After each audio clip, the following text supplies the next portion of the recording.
Going live. 3, 2.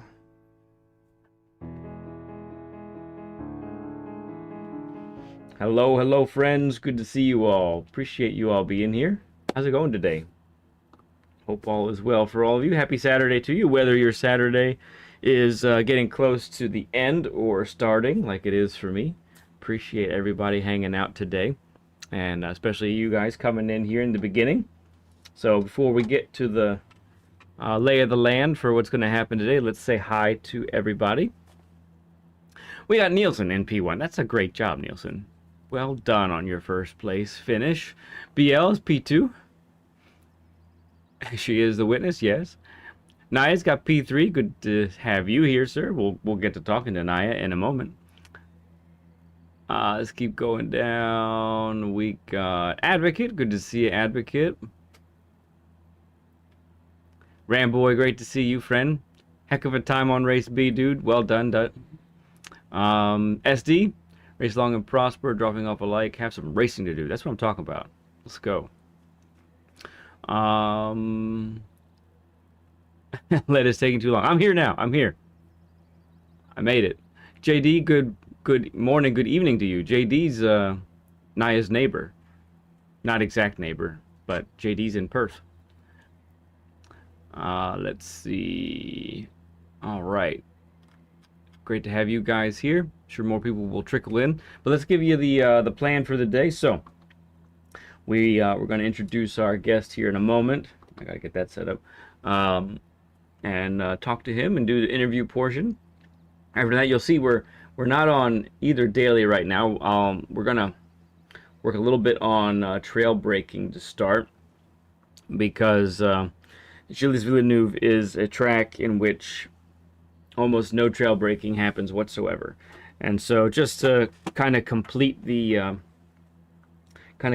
session, I want to see how our friend does in that department, and then let's see. So and then after that we get to Gilles Villeneuve in Group 4 and tackle that beast of a track. And then we're going to round out the day today, actually, with watching Naiah race, because that's a part of his skill set that he wants to improve on as well. So that's the plan today. It's going to be a good one. And then whatever time is left, I might hop into somebody's lobby and race with them for a race or two before I head on out. Depends on what time it is. We'll see. Okay. That's it for the plan. Let's bring our good man in here. Naiah, great to have you here, friend. Appreciate you coming on and getting this Learn with Lead going. How are you today? Good, thank you, sir. Yourself? I'm doing quite well. I'm excited to have you on today and get into all of this. So let's start. I mentioned it a little bit ago. Let the folks know where you're from. I'm from Western Australia, just south of Perth, Western Australia. Right, very cool. When we talked the other day, I remarked that it's really close to where my mom's husband is, and where my mom stays for parts of the year when she's able to. So that's really cool. It is getting smaller, at least, I think. Yeah, for sure. Why can I not find... Oh, there it is. There we go. All right. So so let's get right into your name, because your name, you even mentioned to me how people don't know how to say this name, and I actually kind of got it sort of right off the bat. So how Yes, you did. how do we oh yeah, and How did we get there? yeah, so how do we say this name from the source? Naiahhaian. Naiahhaian, yeah. So I'm often shortening things. So when I saw it the first time, I'm like, oh goodness, look at all the vowels. Yes. And so yeah, I just sort of saw a Naiah there and went with that, and so that's what I've been calling you ever since. No, that's fine. Been called worse. Oh, fantastic! Yeah. Very cool. Now, give us sort of the backstory behind this name and how it came to be and so forth.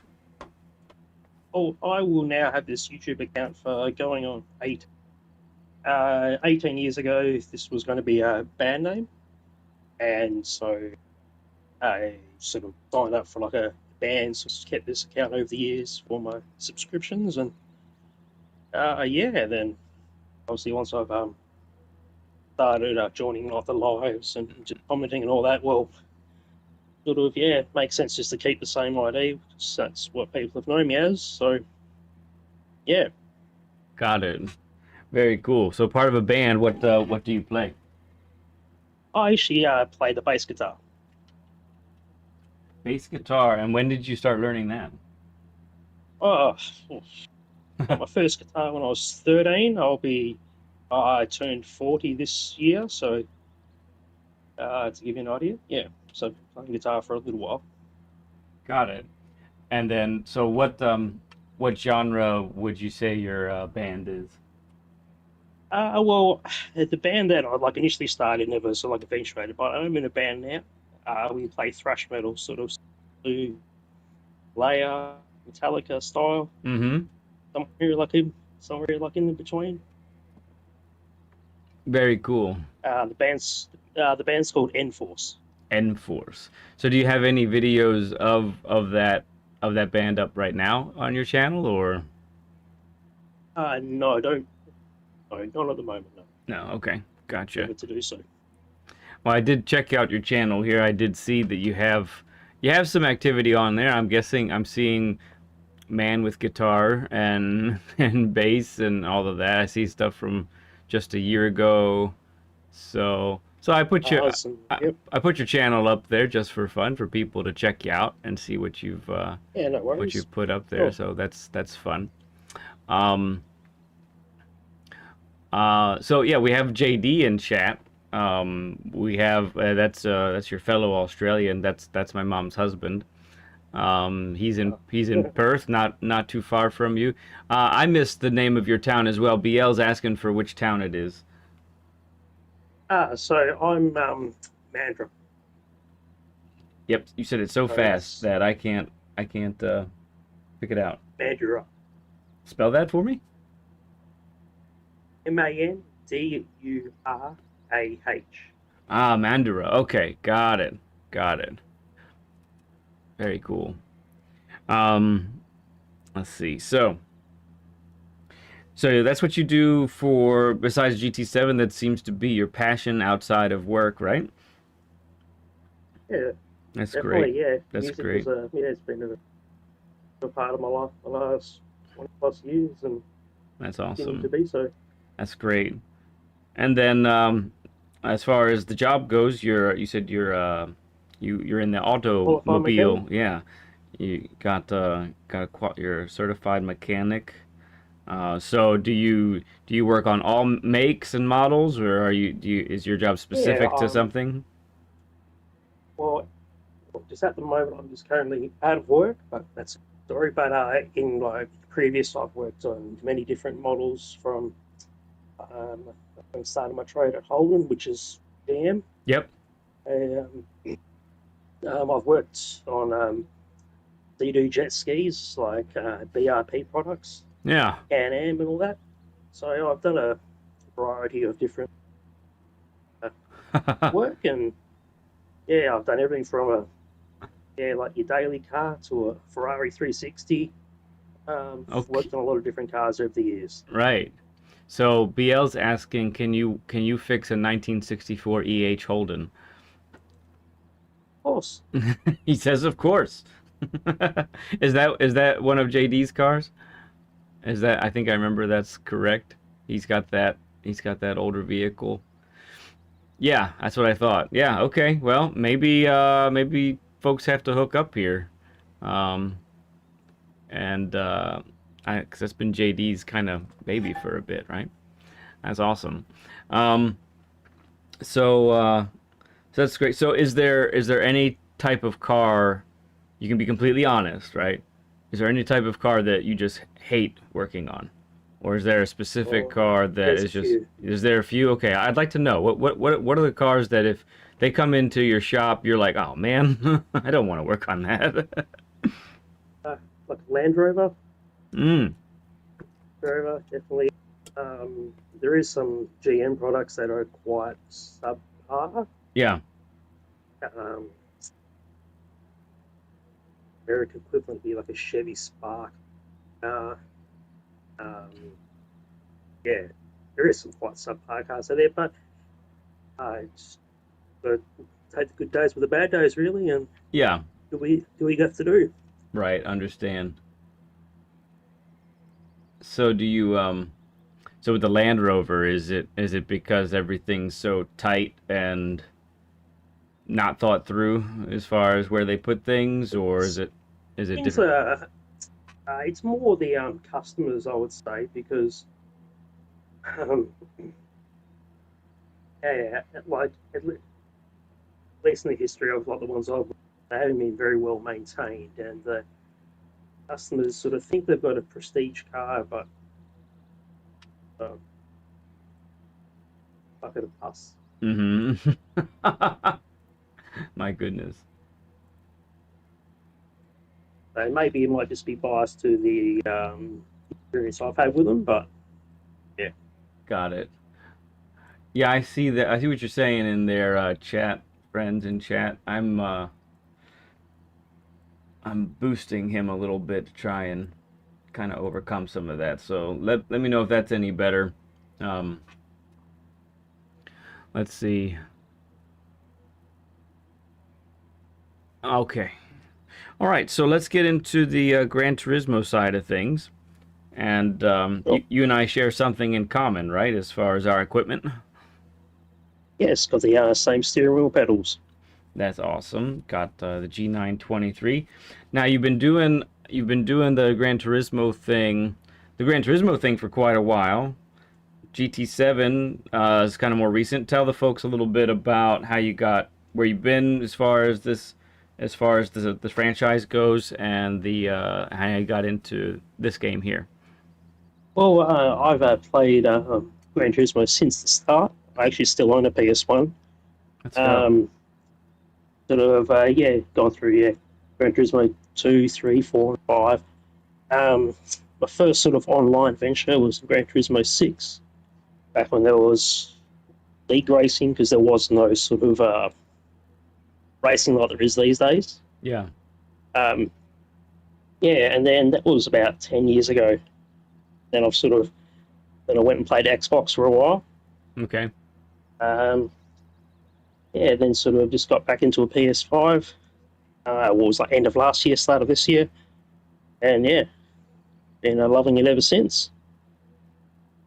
Yeah. So when you started with GT7, did you start off on the controller or did you go straight to the wheel? How did that work? I had a controller for about a month, and then I was like, "Nah, if I'm going to play this game, I've got to do it No. right." And yeah, just grab the steering whel because it's just me, just changes the game so much more. Yeah, it is really enjoyable that way. That's great. So then, how did you end up finding us and any other channels on YouTube that have sort of helped you along? Well, you guys specifically, I was looking around for track guides for Suzuka, and I I watched like heaps of like the bigger like the big sort of like the big names in like the Hmm. GT sort of 7 online YouTube thing. And but your channel actually resonated very well with me of how you explain like the track and this and that. And then there was one line where you were saying was it lift to go left and then just brake to go right. Hmm. And I was like, well, I've never heard something just so simply put and just makes sense. And so I did that. I followed your sort of your lap guide and it helped me like immensely. And then I Yeah, was like, oh, awesome. So then I jumped in your lives, started checking it out more, and right. And here I am today. yeah, and it's cool. I mean, you're on the other side of the planet, but kind of perfectly on the other side of the planet because when we're on at night, it's morning for you. When we're on early like Yeah, now, it's evening for you. So You know, Works out quite well. it works out quite well in that regard. So I have to mention, and everyone should know, that Naya is the very first Australian guest for Learn with Lead. Hopefully not the last. I think there is one other gentleman that's scheduled up in a month or so to be a part of it. And he's in Australia as well. But this is good stuff. We're breaking new ground here in that. Oh, awesome! So, Proud yeah, to be the first. yeah, it's great, very great. All right, so well, I appreciate hanging with you here and getting to know you better. It's awesome. Um, One of the great thrills of Learn with Lead for me is to be able to see someone in chat for months or in some cases even years, and then have them come on, and then all the words that end up we see in chat, we get to hear and to know the person behind the name that we see in YouTube. So this is a great time to do that. So excellent stuff. All right. Thank you very much. Let's go ahead and get you onto the track here and going around. So we're gonna check how your braking technique basically. If you want to go ahead and head off go back to the pit and then come back on, because we've just been sitting there and the tires are ice cold at the moment.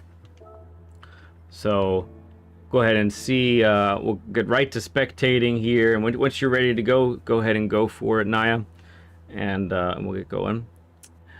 Grace, good to see you, friend. Right. Speaking of a future Learn with Lead guest, there's Grace. Good to see you, man.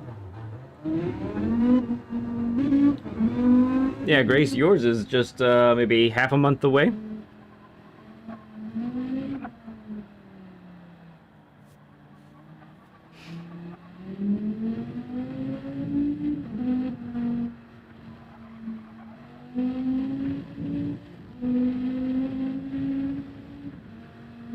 All right, so for the folks watching right now, so we kind of, this little exercise, I do it kind of cold, so that I kind of get the the raw take from the guest. Is it 8th or the week after that? I can look real fast. 15th is what I have you on right now, Grace. 15th.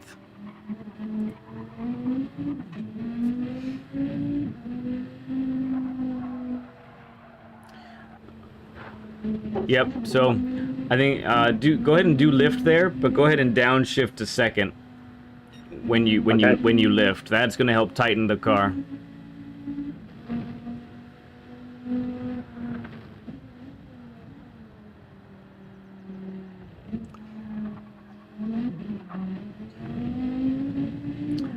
And truly, how well or not well you take that corner right there is going to greatly impact your speed for the trail braking corner right there.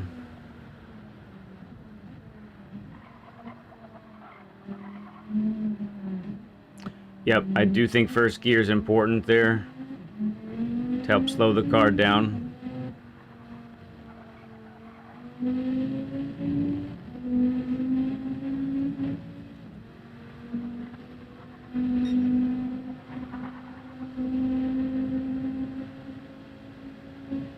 No, they're not always in the morning. I was just explaining how our friend is in Australia that we're with right now, so we kind of had to make this an earlier one so that he wasn't, going past his bedtime over there.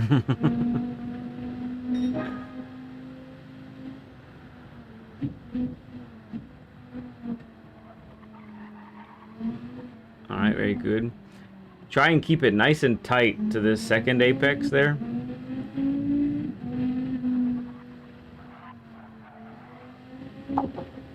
Okay, good. Good speed through here, so let's try and brake at the 100. Try not to lift there.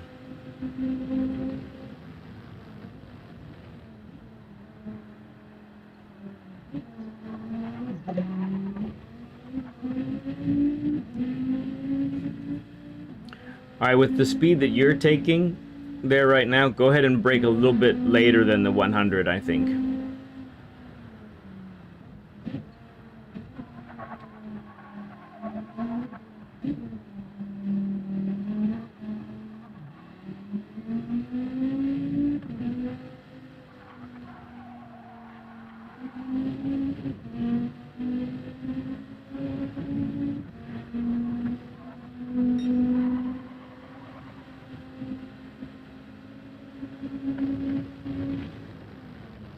Yep, max brake, good. What?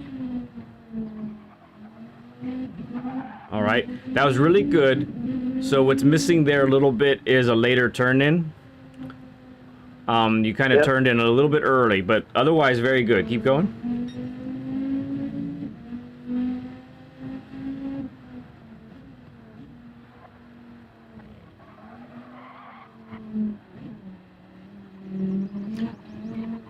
Oh, okay, Grace. Well, we can work around the schedule. My Saturdays are typically pretty open. I think the 15th is quite open, so if you got stuff going on, we can make it work.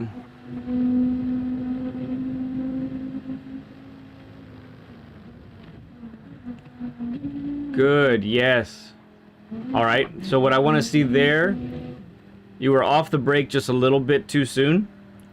Because you had a chance of tightening to the apex a little bit, so be on the brakes just a little bit longer. I like it though.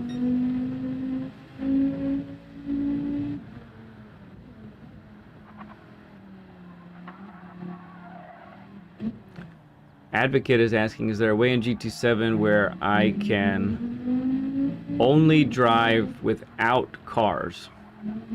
I can take my time learning any of the tracks. Thank you. I'm not sure I understand.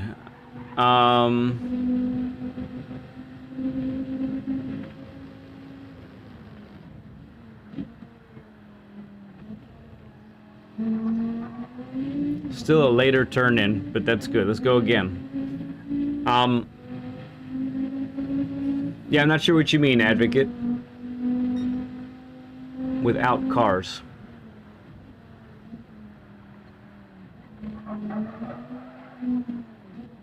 Oh, solo practicing. I think you could do that in game if you wanted.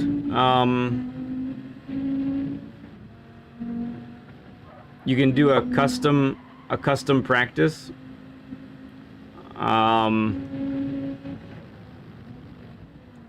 Yes.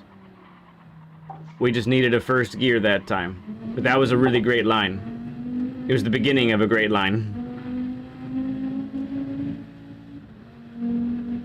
Oh yeah, I do. Thank you.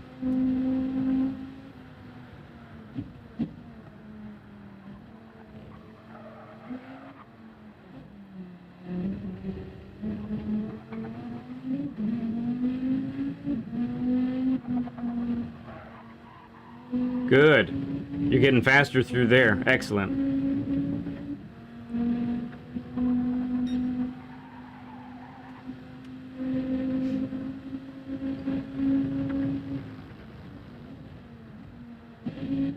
Yes. Excellent. That's wonderful. That was very good. You end up going a little wide on exit, but that's really, really nice.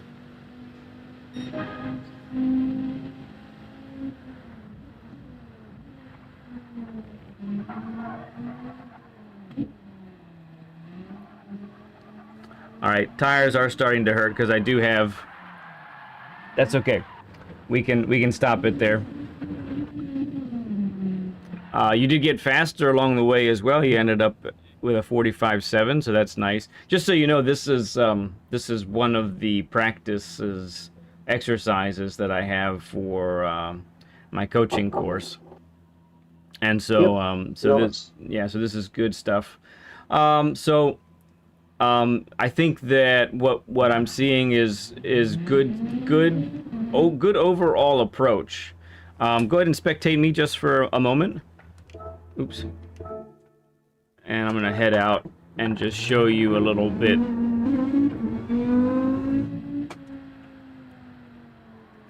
So the corner at the top of the track there, or the bottom of the track, or however you want to look at it.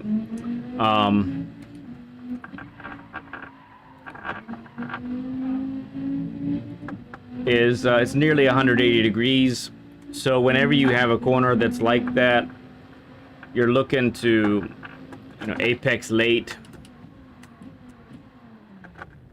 You're looking to apex late and make sure that you don't don't tighten the car too soon, and you're trying to straighten the exit as much as possible, right? So that's why Correct. Yeah. when you were turning in, you're under braking here, and you're turning in right about here, right at the 50. That's kind of too early as far as a turn in goes, because you're going to have to slow the car quite a bit. I'm sort of choking the corner up too much. Yeah, and now, so you're here, and now you have to turn extra right here. This is, right here, your max turning almost, where this is actually where you'd want to be starting to open up the steering, right? So, so let's back it up here. So instead of using the 50 as the turn-in point, you brake in a straight line through here. You brake late, you turn in late. We turn in with this arrow on the left that we just passed. You're in second at this point. You get this nice wide entrance down to first for the last bit of rotation and continue to decelerate until you get right about here. And this is where you'd want to be back on the throttle. Maybe not full throttle right away, but that's the idea. Okay? Yep. So do you use first to accelerate out of there, or no? Or would you no, I would straight to second, accelerate second? Yeah. So, ideally, you'd be carrying enough speed so that when you pull out in second, the car's not bogging down because you're going too slow, right? So that's the idea. So yeah, any questions with that? No. Okay. I just need to try harder. Yeah. So so look at my brake input just briefly here. So one of the things that I saw was there's a lot of in your brake input, there's a lot of up and down, and also when initially braking at the brake point, you didn't always get to max brake while in this straight line. Okay. So it's, it might feel like an inconsequential thing, but if that's a habit of yours, that's just going to be continually costing you time that you don't need to lose, basically. So that might be a feel thing for you. And we'll definitely see if that shows its ugly head at Gilles Villeneuve, because there's lots of lots of big braking zones. Big braking zones where max brake is necessary, right? So with, especially for everyone watching right now, the main thing is that you want to be braking, especially with a big braking zone. You want to be braking as late as the car can handle, and not miss your turn-in point, or not overshoot your turn-in point, right? So you won't actually necessarily find what that is if you're not braking to the max in a straight line. You're not going to find that limit. Okay? Of course, yeah. All right. So yeah, great exercise. Good work put in there. I think what we're seeing here is just in a straight line, make sure you're braking 100%.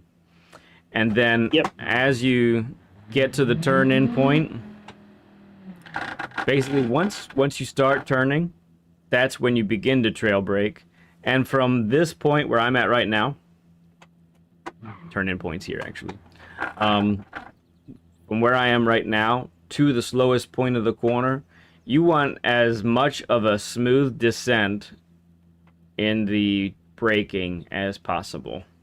So as I'm showing you right now, just very gradually coming off the brake until you get to right about this vicinity, and you should be at that point right about here, right? So that's the idea. So a little bit of herky-jerky movement when it comes to that. Some of that might be your unfamiliarity. I just threw you into this, but it does. I do want that raw impact on you, because I'll be able to see then what you default to, basically, at least in the beginning. So, all right, good stuff. Let me go ahead and we're going to change the settings now and get ourselves over to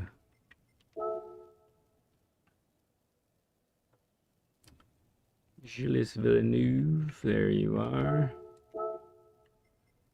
Okay, and then we're gonna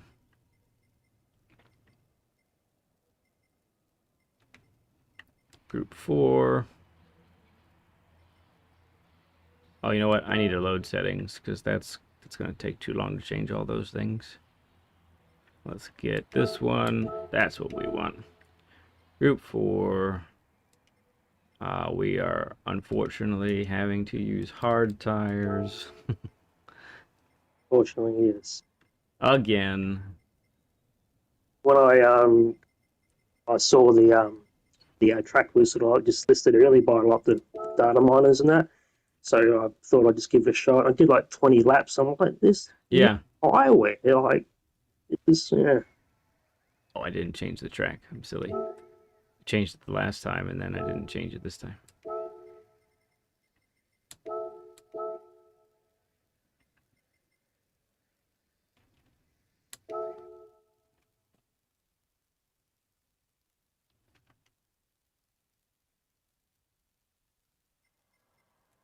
All right, so we're going to be using the G70, correct? Correct. All right, let's go ahead and do that. Switch cars, enter the course.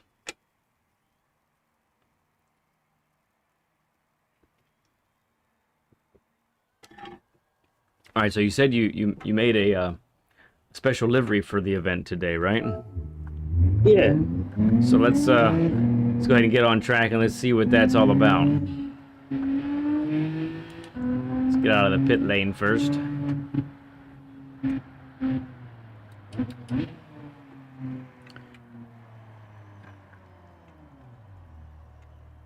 Lead pencil student driver LWL. Oh, that's fun. Logitech True Force. Yeah, then you gotta check both sides. Oh, fighting kangaroo. Yep. And then, oh, you actually have your name, Naiahhaian, in there. That's pretty cool. 85, is that your year of birth?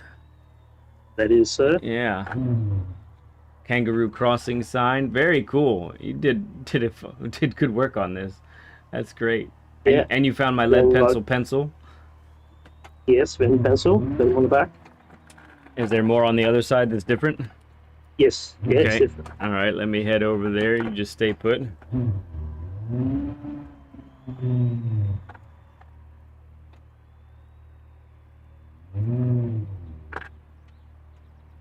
Oh, this side's the American side. Yeah. Got the eagle.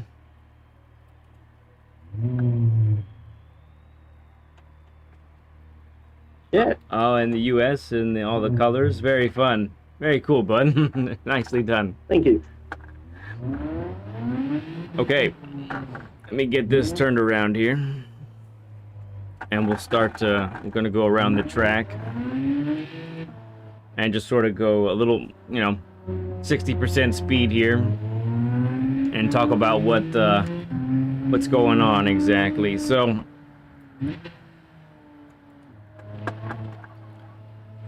I like to call this the land of chicanes, because there seems to be nothing but those here.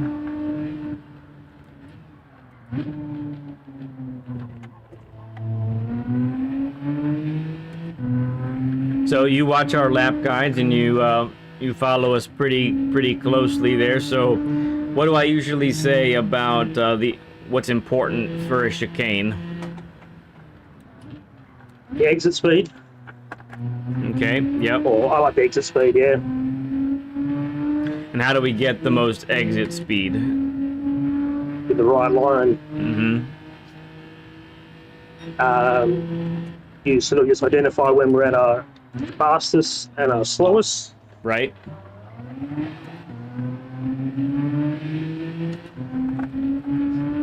And then the last little bit is weight transfer, right? And Correct. Yes. Yep, and we're making sure on all the chicanes, basically, we're shifting that weight firmly in between the two apexes.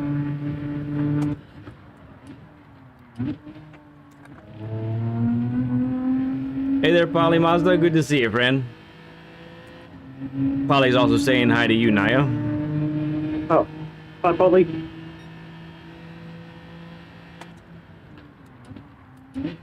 Back hello to everyone in chat. Thanks for coming and watching me spin out in 1080p.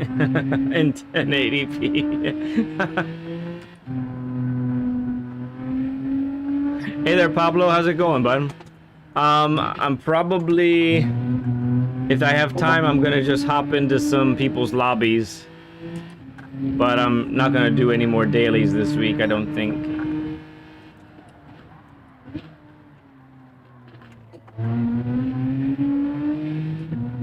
Alright, so what I'm doing here a little bit is just try and follow my line as much as possible.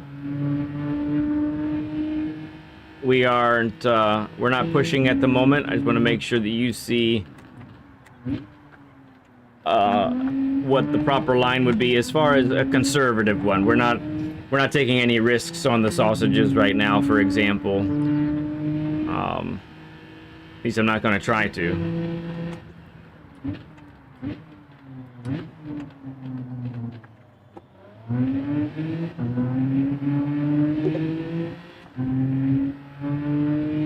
Canucks, good to see you, man. I owe you a thank you. Took podium for the first time in my league race last night. Goodness gracious, dude, that's awesome. What track was it, Canucks? Or what track car combo was it, I should ask.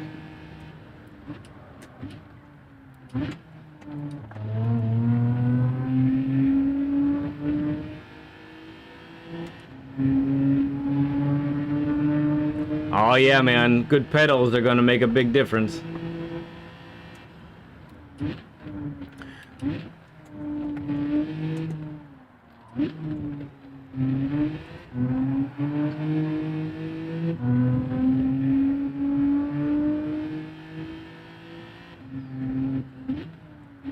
Oh, okay, very cool. That's awesome, dude. That's a great feeling. Podium in a league race? Heck yeah.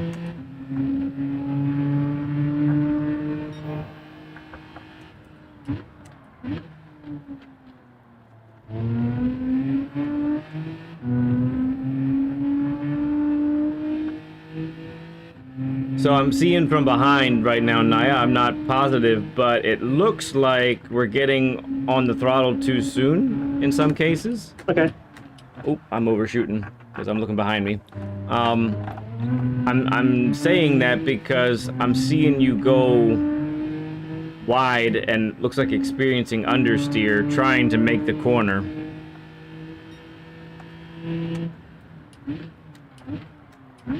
Goodness gracious. Okay. I think that would start to get easier as the tires warm up.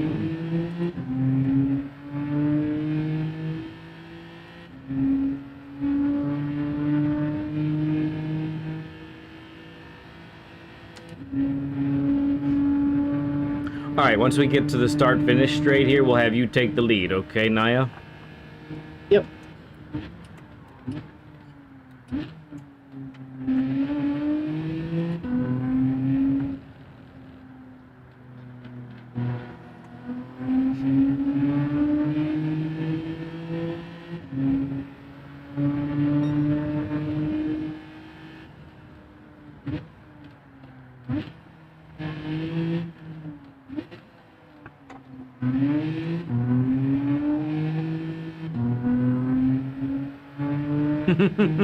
You're welcome, Canucks. So glad, dude.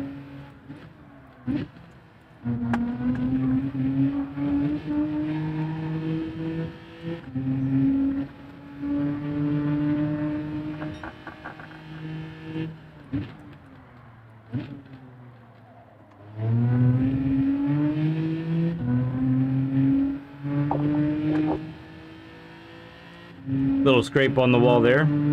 Good pace through that chicane, though. It's a good job.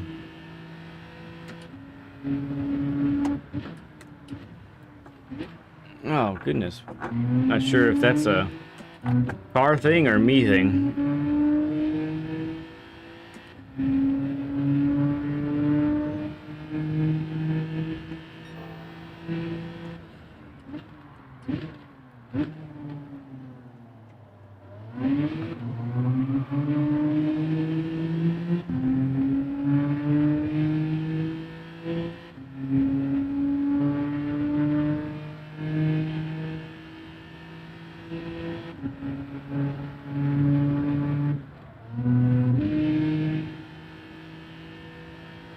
Naya, let the people know what time you've put up here so far. 144.961. 44.96, okay. So we've eked into the 44s.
And what brake balance are you using for the car?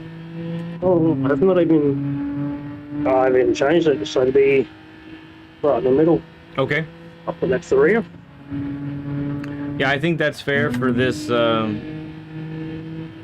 track to have it neutral.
Well, Canucks, welcome to the Stud Club. Thank you, friend, for becoming a member. Everybody, please give Canucks a stud emoji. At least one. Each of you, please. Stud if there ever was one. Appreciate you, friend.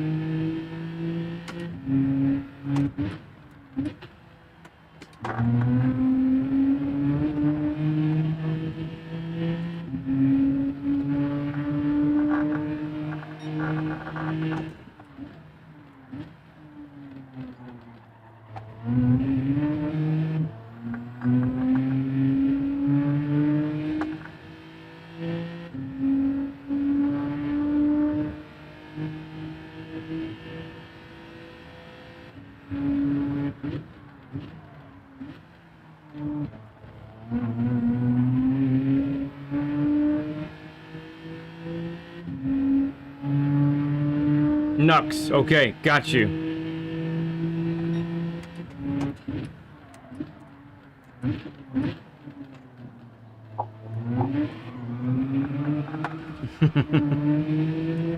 Morning, Pro. Good to see you, man. All right, Naya, one more lap, and I think I have an observation or two for you, okay? Yep.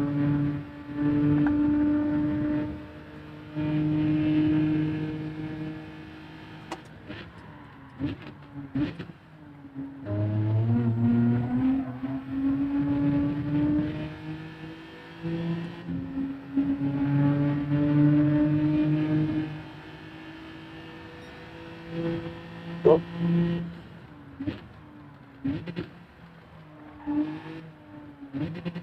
Oh, goodness.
All right, after we pass the wall of champions and... Oh, go ahead. Finish the lap. Yeah, after we finish the lap, we'll go ahead and talk a little bit.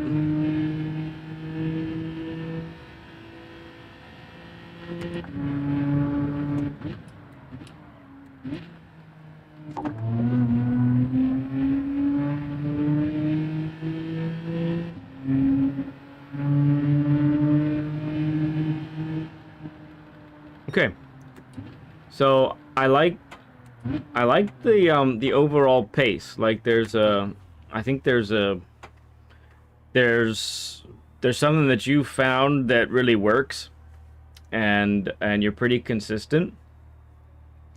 I think that the main thing I'm seeing through the chicanes is we're not quite getting enough of the first chicane out of the two. I mean, out of the first apex, sorry. First apex out of the two apexes of the chicane. Would you kind of agree with that? Do you see that for yourself as well? which chicane? Oh, just both. Most of them. Yeah, I would Most say. of them, yeah. This one here, you get the first apex quite well. But the rest of them are kind of hit or miss, and so let me go up to the second one here.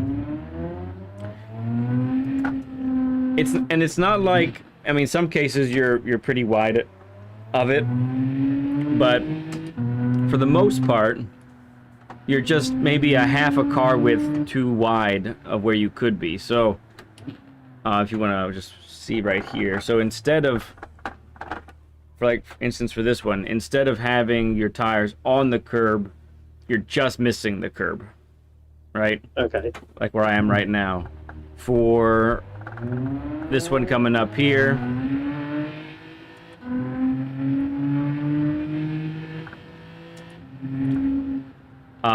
this one probably is the one you were habitually the widest from.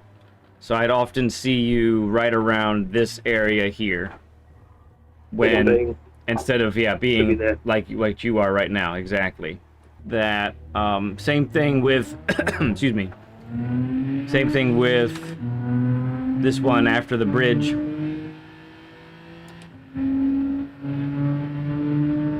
Now, I guess I should ask, is that something that you're doing on purpose to avoid some of the bumps? I believe so. Okay. I believe so. Okay.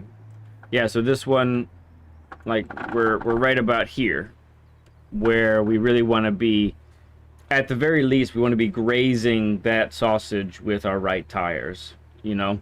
I understand maybe not going over it fully, scared of the bumps that can, the bounce that can happen there, but yeah, so that's my main observation. So the reason that that's happening, we're going to find out for sure here in a little bit, hopefully, when we spectate. But I think that, you know, the main catalyst behind that likely is we're not on the brakes long enough to really tighten the car. Maybe we're not downshifting as far as we should. Could be a combination of both of those, right? So let's go ahead and see. I'll go ahead and start to spectate. And if you wanted to hop in the pit and then reset the tires, basically, that's something you can do as well. All right. So for everyone watching right now, this is where we get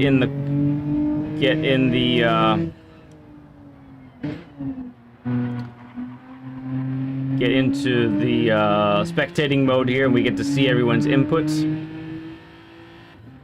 Hey there, Blank. Good to see you.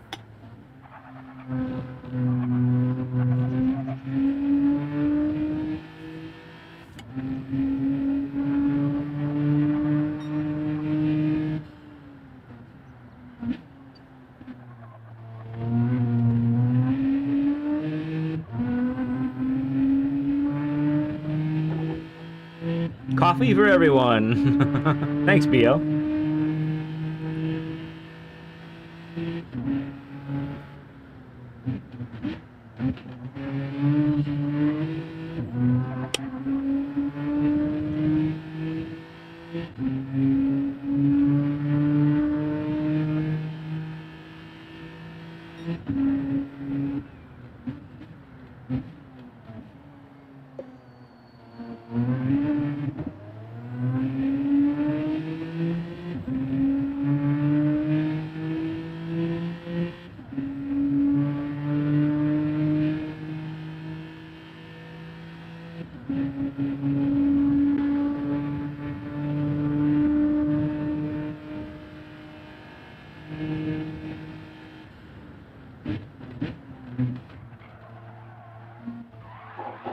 Whee!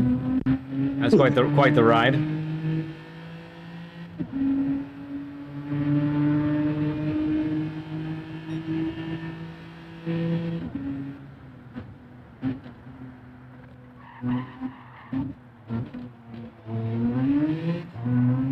Good. I think we are experiencing a little bit of lag in the visuals here, but I'm getting the idea. Good. Crushed that apex.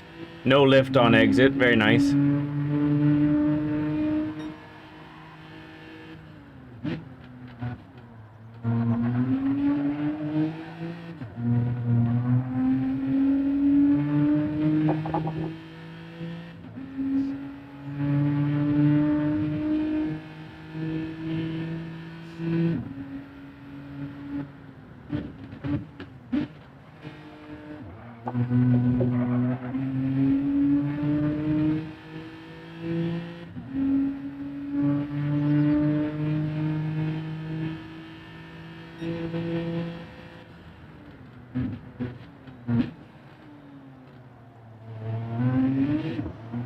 Good patience there.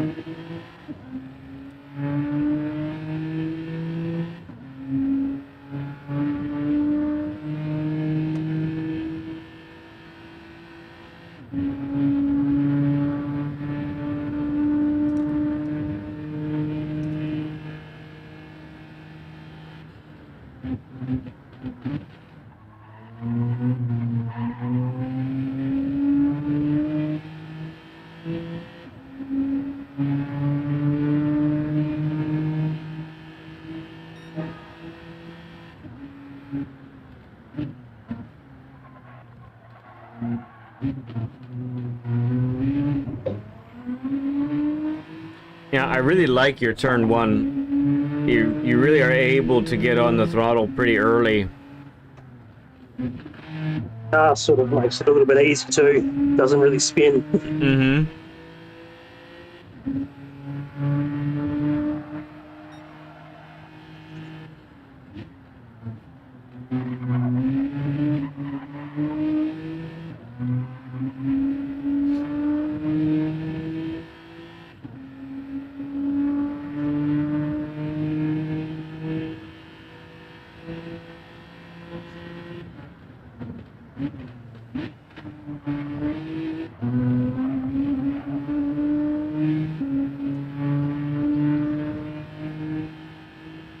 I think sometimes when we were following you, you were ending up having to lift on exit. But I haven't seen much of that here yet now. Which I think is the result of being much more consistent at hitting that first apex of the chicanes.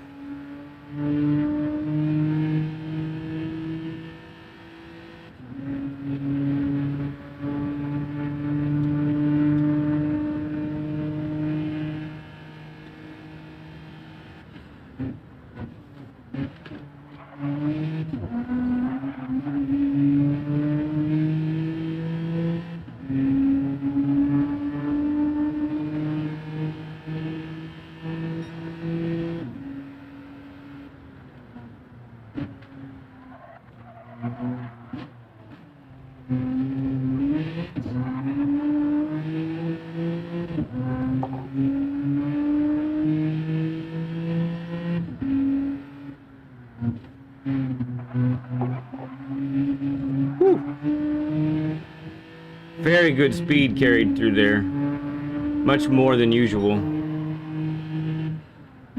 And you're purple because of it, yeah. Not surprised.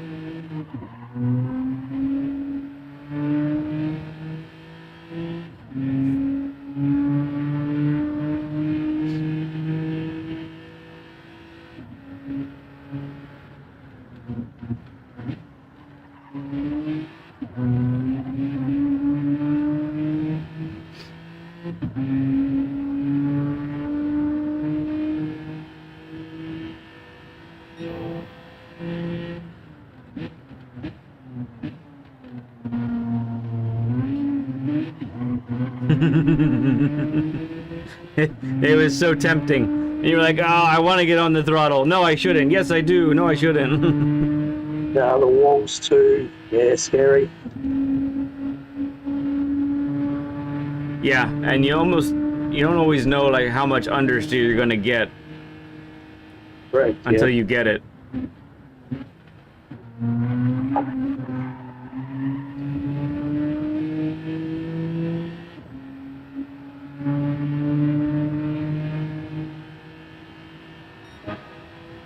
Nice lap.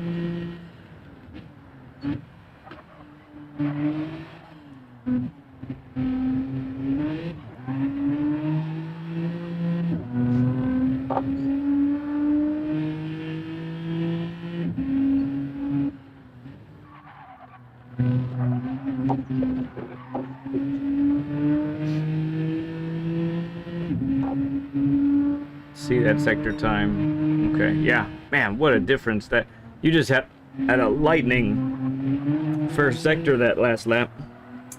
Yeah.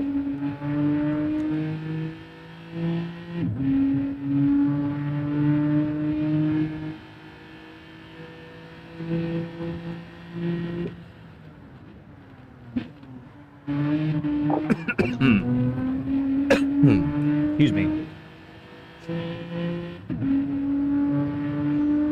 Nux is saying good stuff, Naya. Thank you.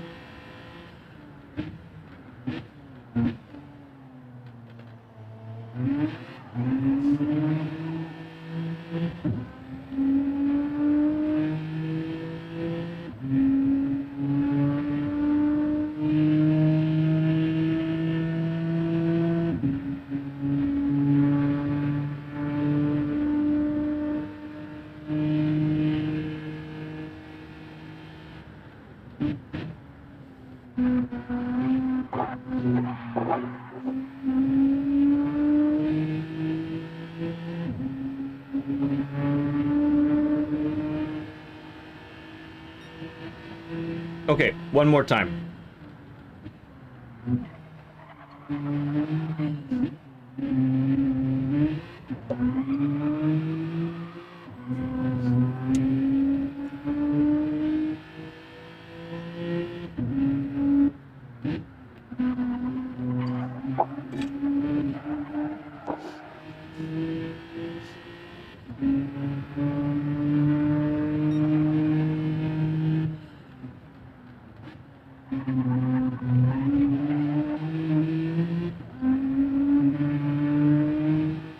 Ooh, just a little scrape. We might have lost the mirror. It's okay. I use it anyway.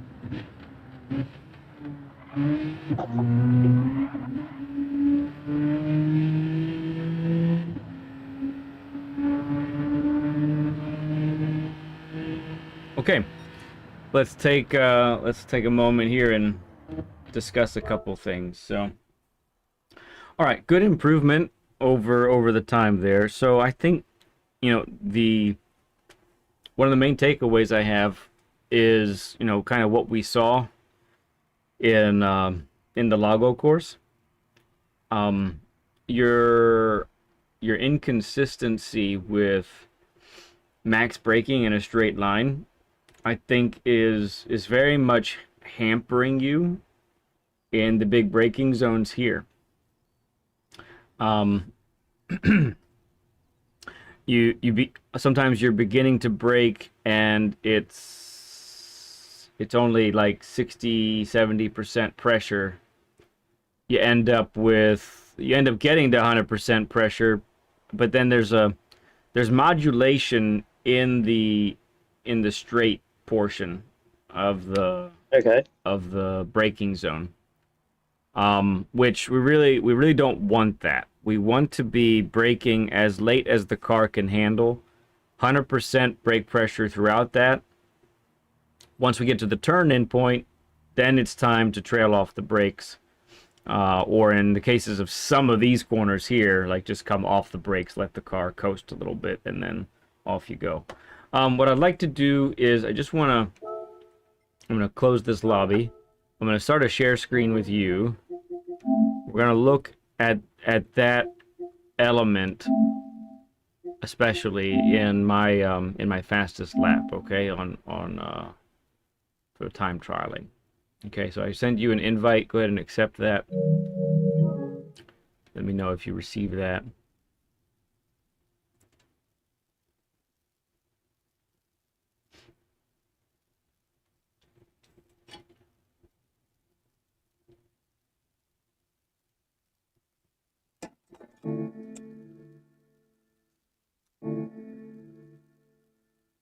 Did you see the share screen invite?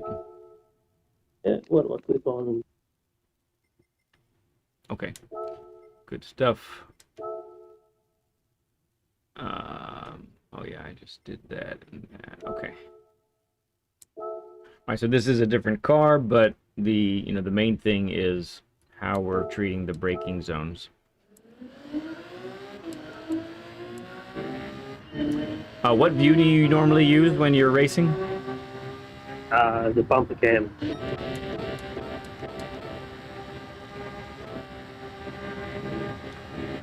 All right, so let's switch to that view for you. Okay. Here we go. So I want you to pay a special attention to the brake inputs and what's happening on this. So this lap is a 40. What did I get? A 43.7. Is that right? I can't remember. 43.9? No, 43.7, I think.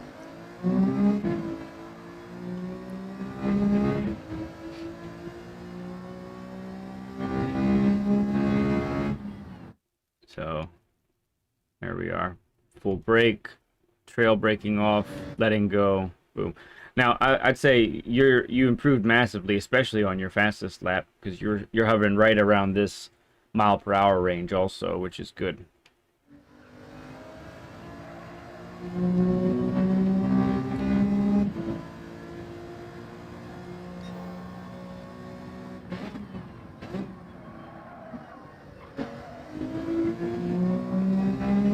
Okay.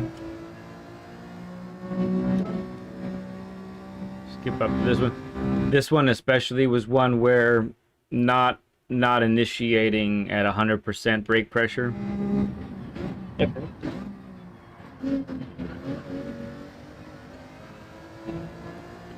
And then for this hairpin as well.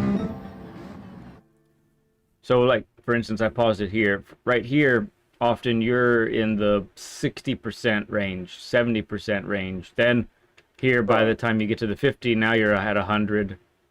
Right. So I think maybe it's a mindset slash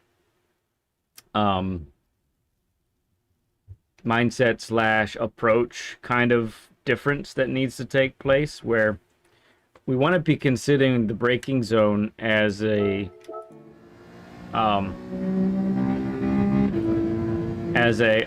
when can I brake as late as possible and still make the corner. We kind of want to discover that, right? So, yep. So that's I think a big thing. Now, the other thing that I really noticed while watching you, while spectating, is your turn-in points, I think, are very safe, but they are late. So let's back up to this one here. So your turn-in point, I'm going to be turning in at, let's see, just before I really started turning, just before the orange opening there. You're probably typically turning in, honestly, as late as right here. And I think it's safer and probably more consistent for you, but you're losing some time in that instead of a very smooth racing line going from the turn-in point to the apex, your racing line has a little bit of a peak to it. Do you follow what I mean when I say that?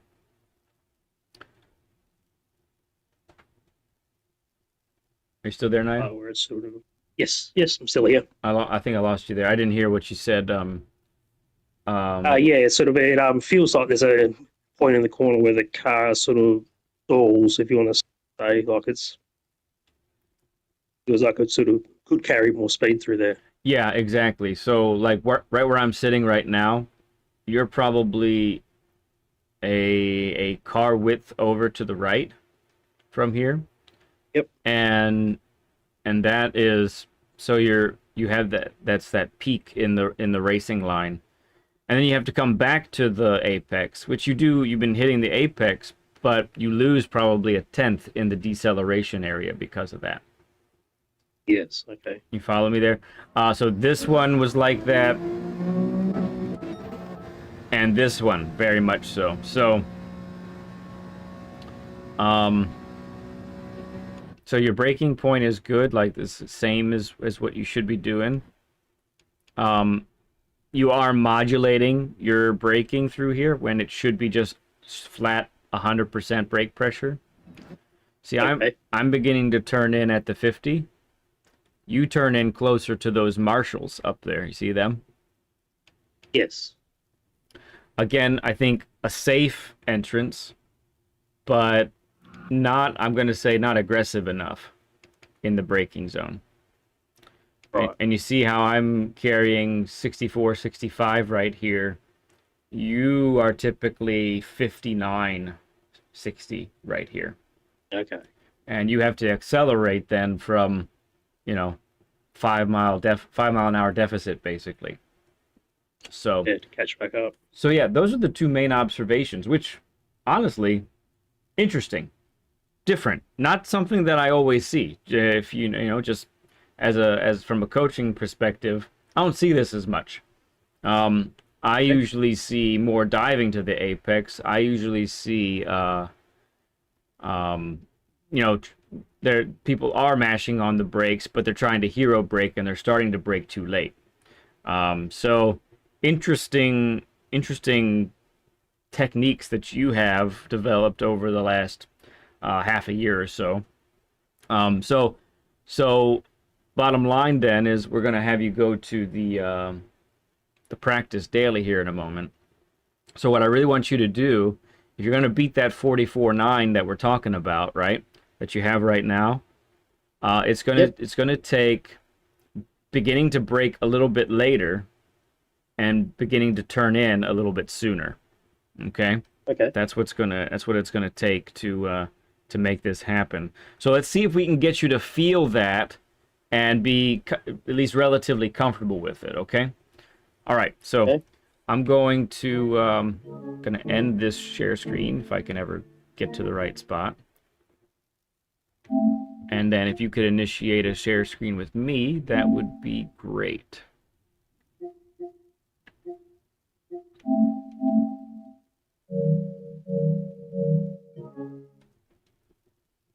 And I don't know if I forget if we went over that. If you need me to guide you there, that's fine. Yeah. Where is it?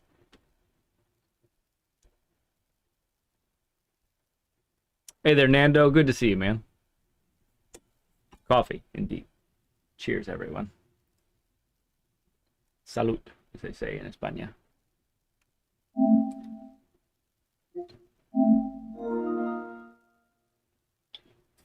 Okay, very good. We see what you see, sir. So it is nearly 10:30. So let's go ahead and give us, we'll give you like half an hour of practice before you get into the 11 o'clock race. Sound good? Sounds good. Excellent.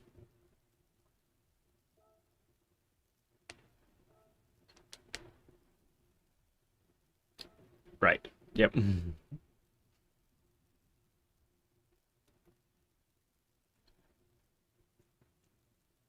I put a ghost on? Do whatever you normally do. So if you Okay. typically do that, then let's do the normal thing.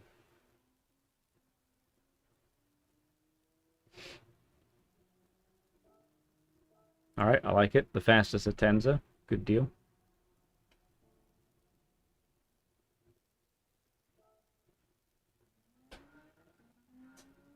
All right, so folks watching right now, this is the point at which we actually are doing a share screen, and we're able to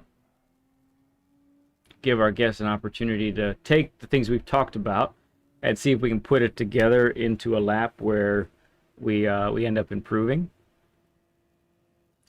Ultimately, it's not the long-term goal. The long-term goal is to take the things that we have spoken about and be able to translate those into future tracks, future races.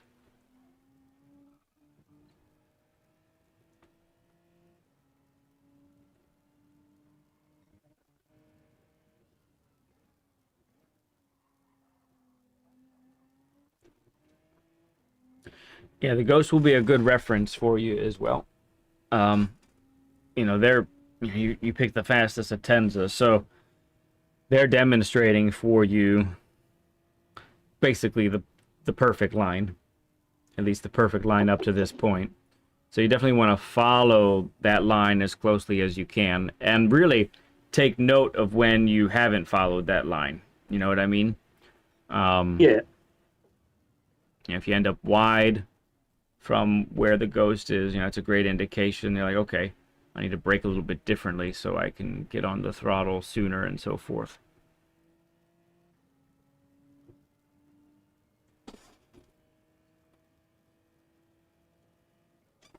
Appreciate you, Hernando. Thank you, man.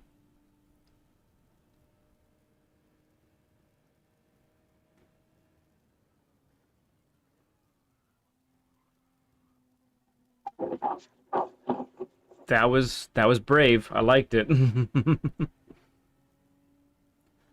just so you know, we spent a good amount of time in the braking zone at 50% brake pressure. Good first apex there. Very nice.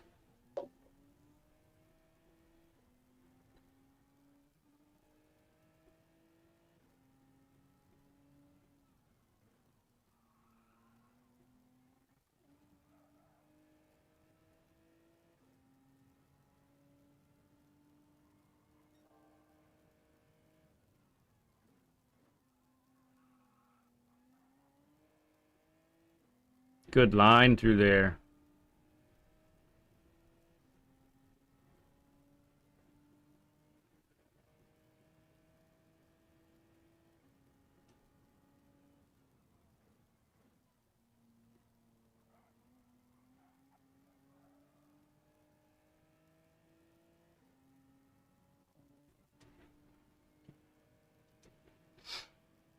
We have an Hernando and a Fernando in here today.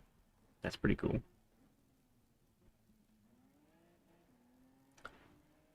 Yeah, much better on the brakes that time.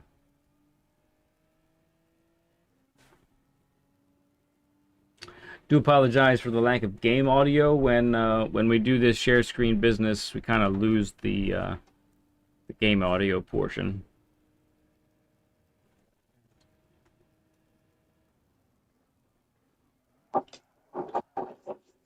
That looked weird.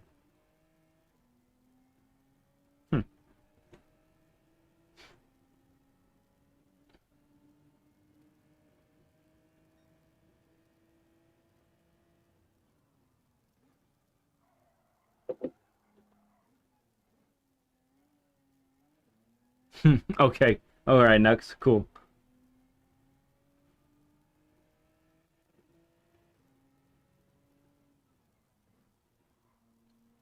So right there, I think you're seeing, that's that turn in just a little too late there.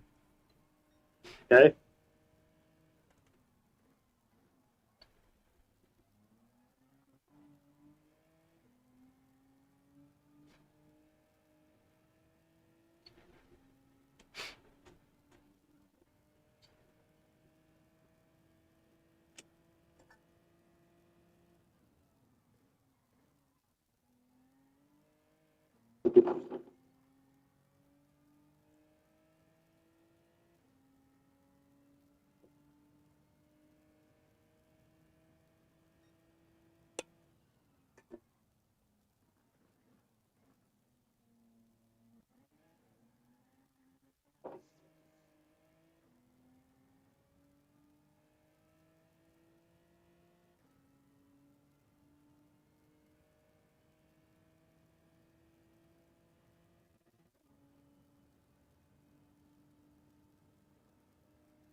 Oh, you caught the grass. That's what's happening. That's what Yeah. that's what happened the last time too. Okay. I didn't realize the first time because a similar thing happened. Like, what in the world? And that's why you're clipping the grass.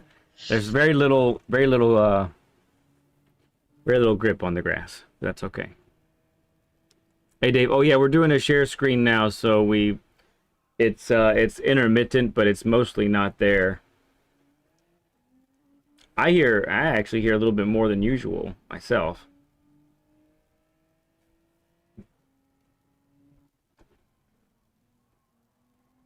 Good. Nice clobbering that apex. Right on the limit, right up next to the wall.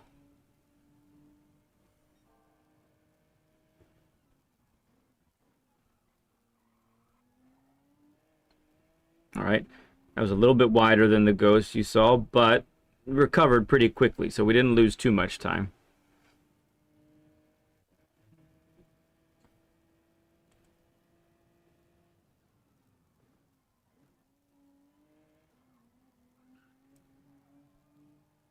Very nice. Good aggression. Calculated aggression is what it is. We're not going to be reckless, right? But we're going to be calculated. We're going to be in control when we try to push the limits of the car. Wait for it. Oh, we got grass that time.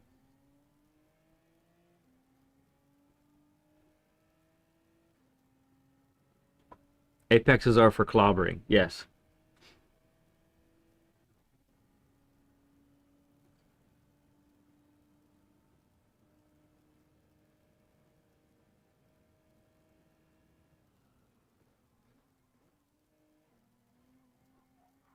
Good. That was max brake in the braking zone.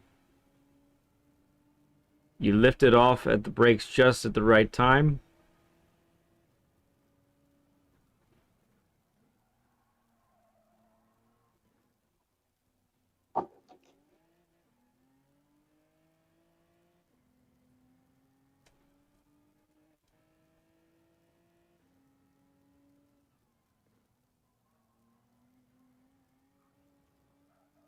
Good weight transfer in between the apexes. That happened nice and quickly.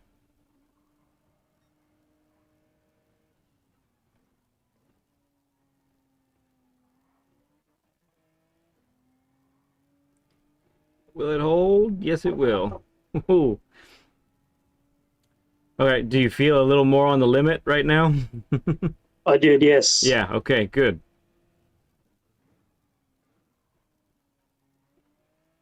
I missed that first apex that time. Good, but you're starting to feel this a little bit.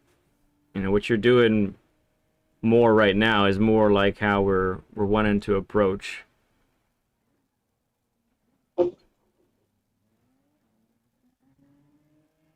Strong exit, very nice. Dave says, looking good, Naya. You could teach this track. I've done enough laps of it.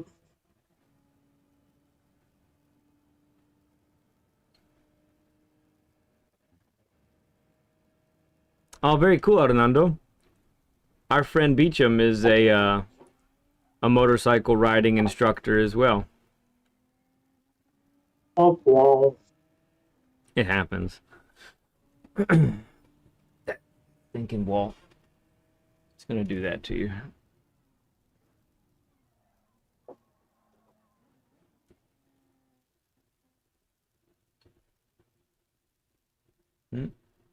Share screen has frozen. Will it come back? It will not. Are we still are you still hearing me right now? Nope. We are out of the voice chat. Okay. I'll have to send a new invite, I think.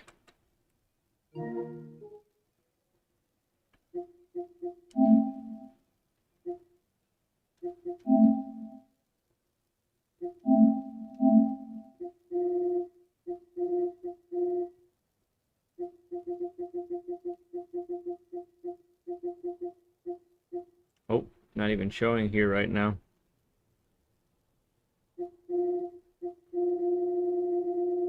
I wonder if it crashed on his end.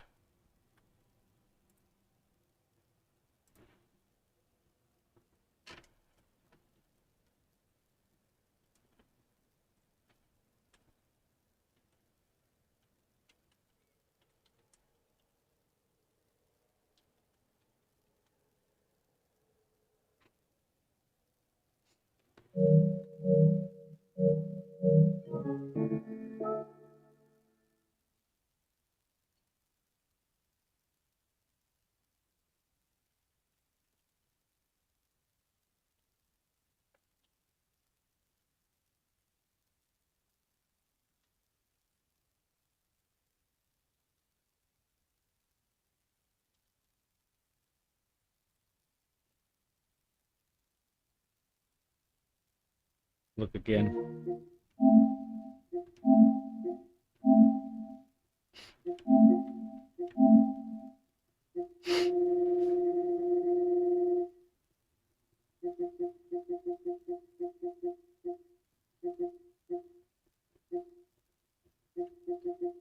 Nope.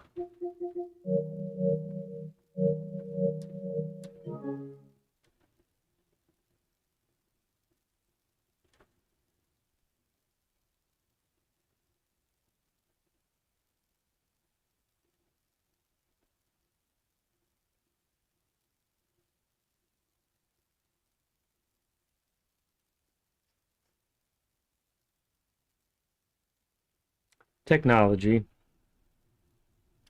It's fine when it works.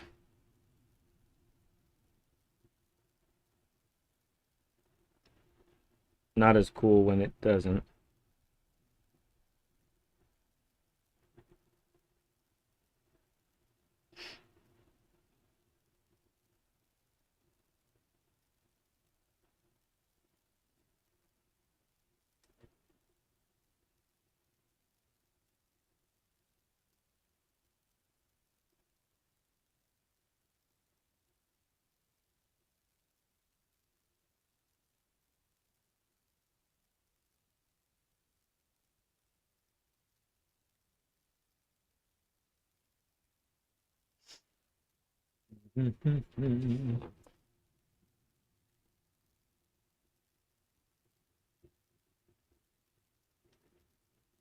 Oh, nice typing.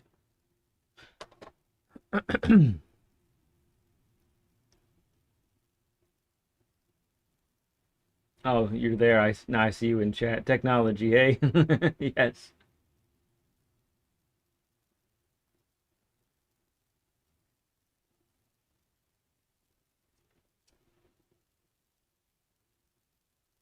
Restarting the game. Okay, no problem.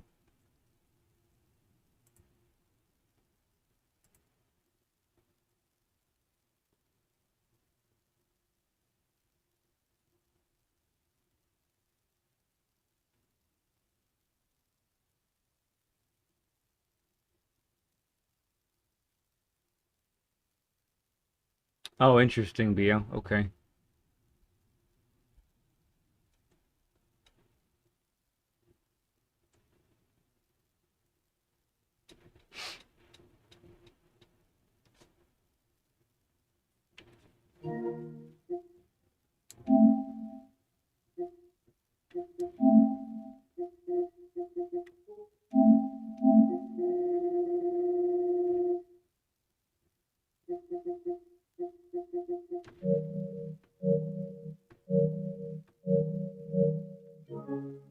Not yet. Not yet. Oh.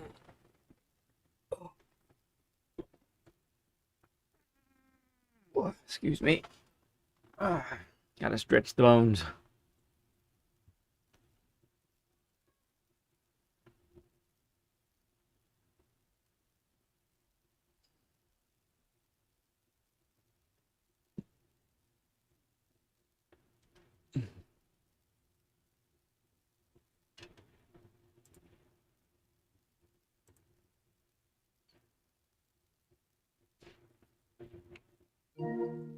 Well, while we are waiting on Naiah to be available again, perhaps this is something that you all would be interested in doing as well.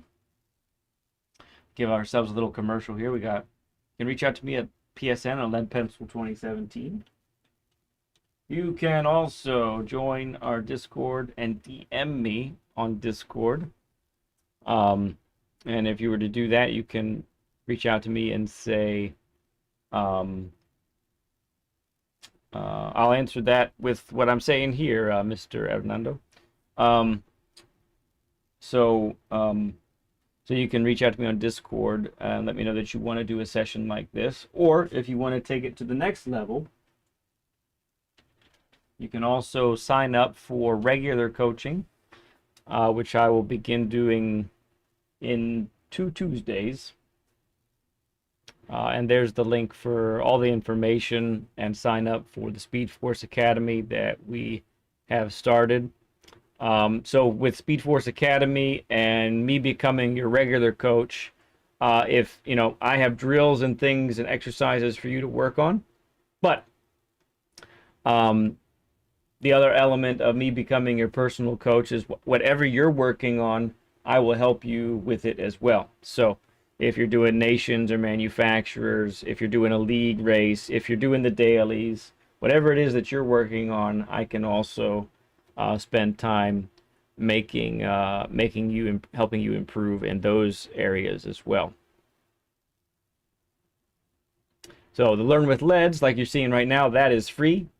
And you have a max of 2 times to do a Learn with Lead with me. Coaching though is as long as you want it, I'm here, basically. All right, let's see if we are more up and running now.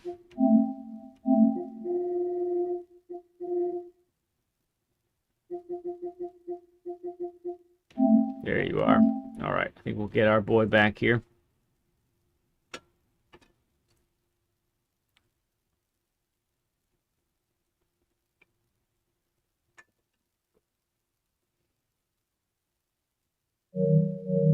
So yeah, that's the long and the short of it. Right now, I just have slots open on Tuesdays, but if Tuesday nights or Tuesday evenings don't work for you, and there's another spot in the day or a different day, whatever it might be, I can see about working around your schedule as well. All right, my friend Naya, do we have you back?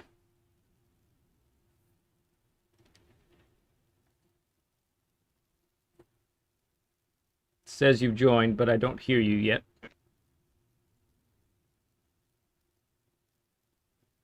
How's that? Now I hear you. Yep. Lovely. Sorry about that. I'm not sure what happened. Yeah, that's okay. I think we looked like just a full disconnect between our share screen and voice chat and all of that. So, but yeah, it's a little bit of a shame. You were starting to get into a groove there. I was liking what I was seeing, but that's okay. Let's go ahead and yeah, once you can, just go ahead and resend that share screen for me.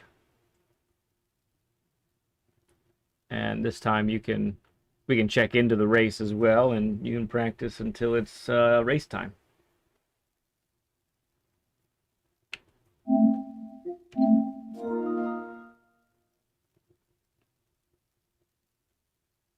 All right, we are locked in, ready to go.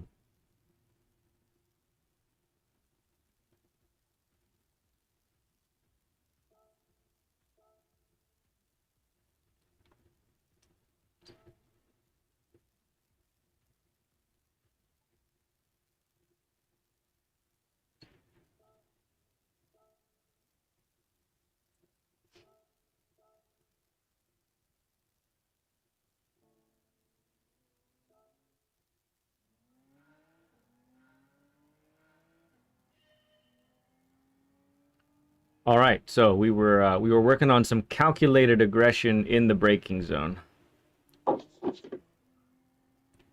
and it was starting to pay off.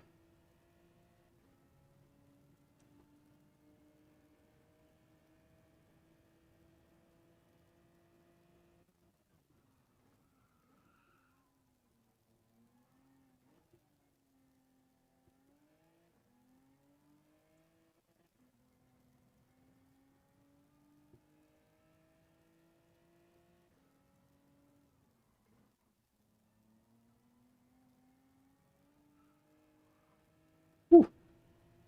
Good speed through there.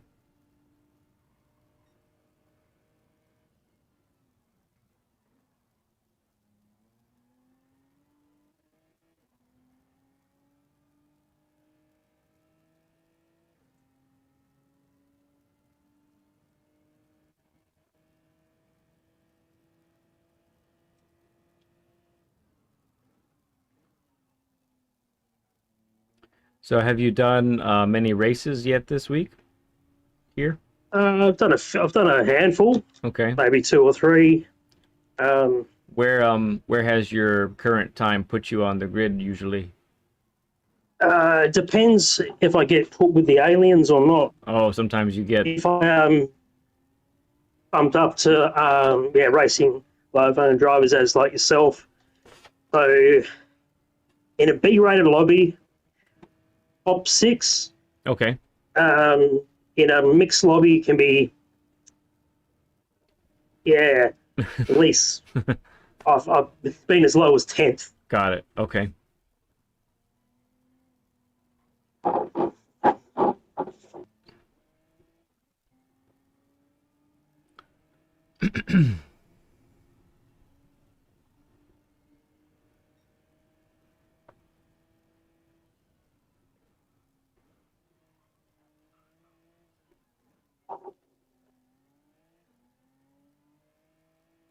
Good turnaround there. It's nice.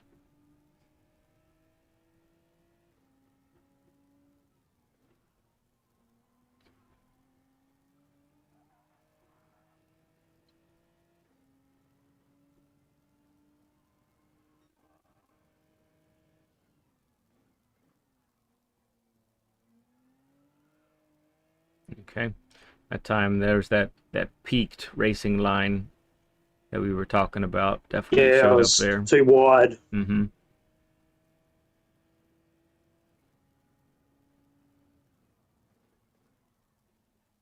And I think, based off what I saw there, I think that's in direct relation to you're starting to brake at the proper point, but you're not getting the 100% brake pressure right away.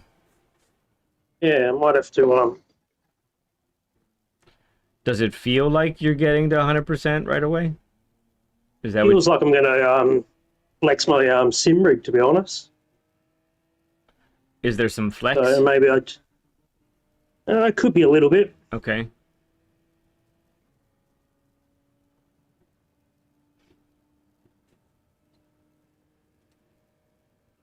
All right, so for those watching right now, one of the things that Naya asked me about, actually, well, months ago now, was in regards to getting better at racing with others. And so we're going to take some time here to watch this race. Excuse me. And see, you know, in real time the decision making that he makes. Hopefully all the technology cooperates with us. Oh, I hope so. Yeah.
Yeah, I know it was bumpy there, but that entrance was really great.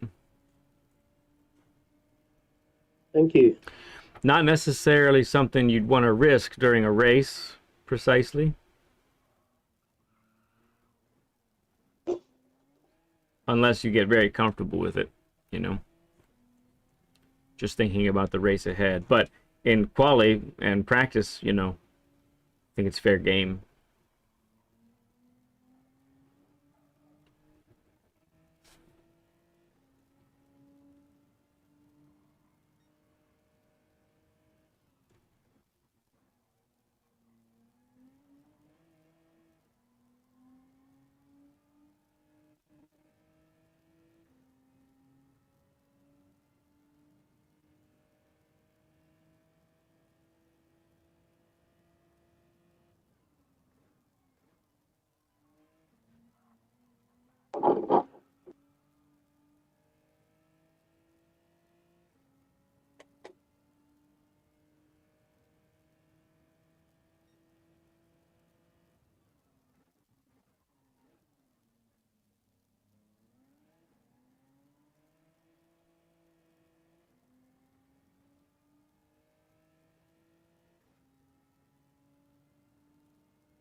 So that was the braking zone right there was very close to being spot on. You did brake max the whole way.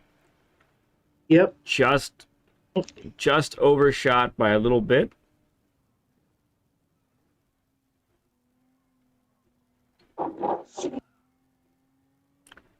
All right, that time we probably carried a few miles per hour too many.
Yeah, much better on the speed entering that time.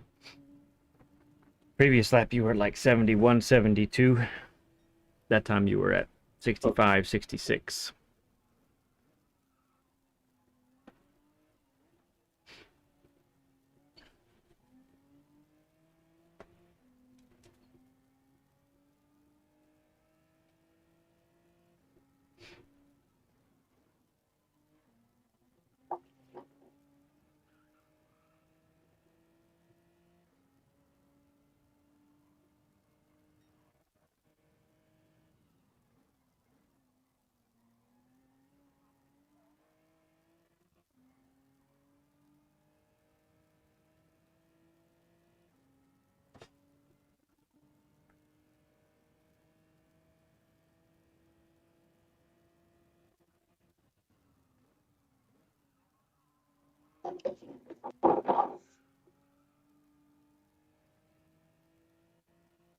Oh, wow, Nielsen, no kidding. At this track or a different one?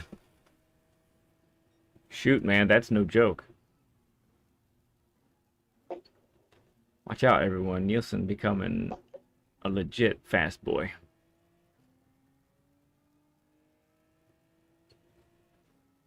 A 6/100th, I mean, it's still beating it. It still counts.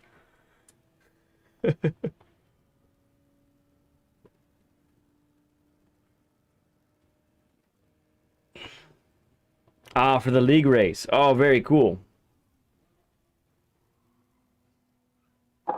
Good use of second gear there to kind of make a mid-corner adjustment. All right, race is about to start. So I'm gonna be your crew chief.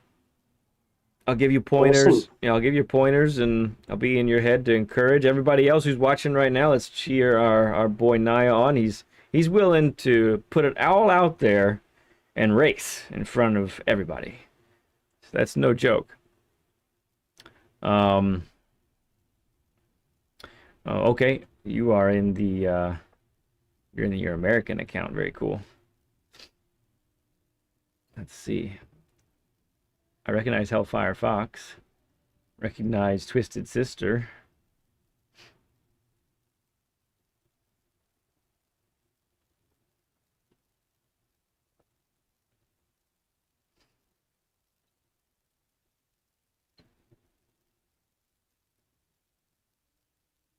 So, you're up against a lot of alphas. Do you know That's all right. the strength of the Alpha 155 on this course? Do not understand why it's so fast. To Acceleration. me, it does not make sense. Yeah, so Gearing, yeah. it has the best. I think it has the best acceleration, first gear, second gear in Group 4. So it pulls out of these corners, the slower corners especially, really well. So a lot of second gear exits, it's just doing better than everybody else, basically. Do you know what your advantage is? You. I meant in the car. Yes, I mean you do have me. You do have me, but in the car's advantage. And already handling. Yes, correct. It handles better than the 155 does. That was great, wasn't it, Nux? I have you. Goodness. All right.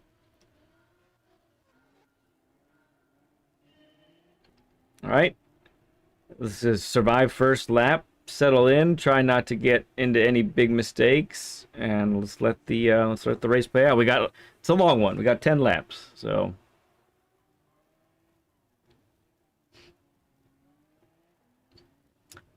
Really hone in on everything we've been talking about. Don't need to take unnecessary risks, especially here at the beginning. Good, yeah, you actually got slowed up there. You're used to taking that even faster, so that's a good adjustment, not hitting Mr. Danger Dan in front of you.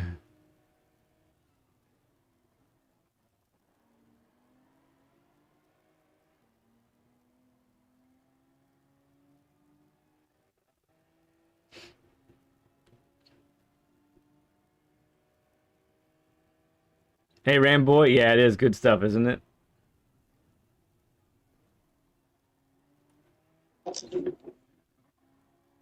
Good pace through there. Way to fend off Max Daddy. He was kind of trying to push Can't have no Canadian baby. Yeah. Wait for it. Yep, good. You let the car turn. That's very nice.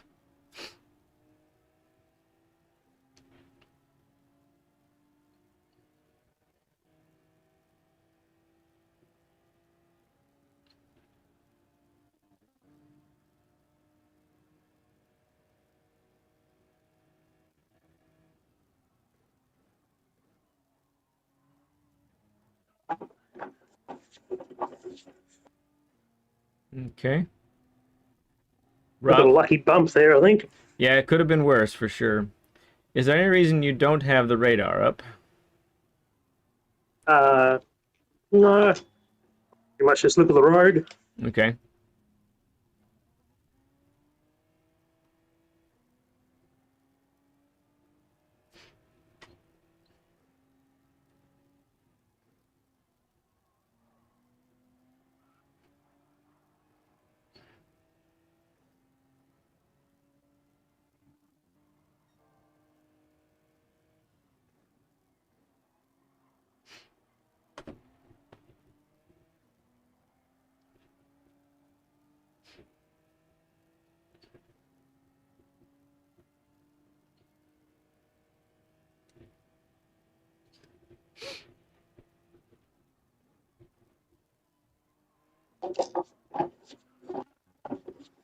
Nicely kept together. Danger Dan is living up to his danger name, making it dangerous for you. But he hits you from behind, so, and not too hard, so not too much consequence there.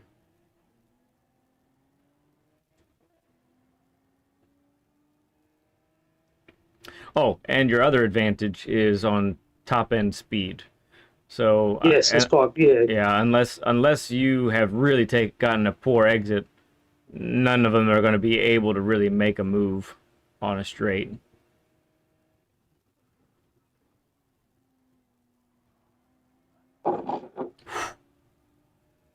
Oh, that was ballsy.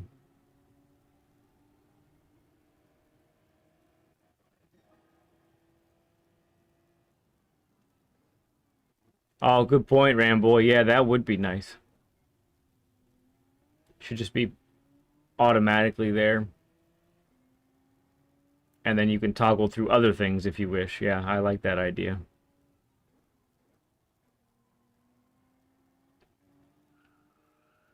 All right, well, yeah, half-second pen, but you have the pace to outrace these guys, many of them at least. So if you really hone in on making sure you hit that first apex on all of these chicanes, you're gonna pull away, and you already are from Caribou there.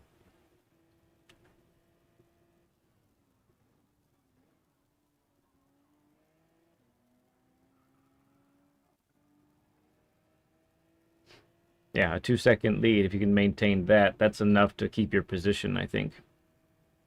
Should be.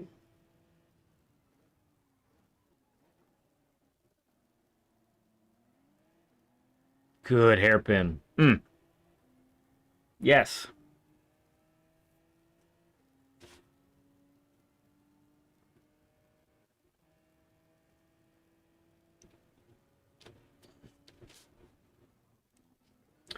Oh yeah, Ramboy, exactly. There's definitely space in the HUD for that if PD so chose to do such a thing.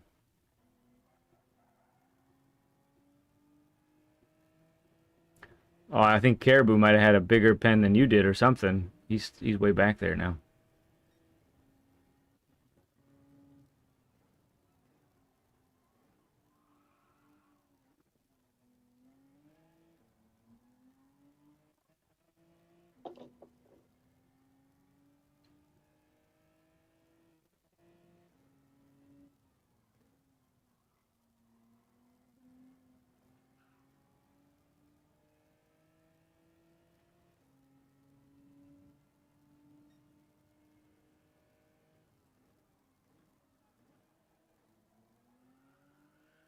Oof.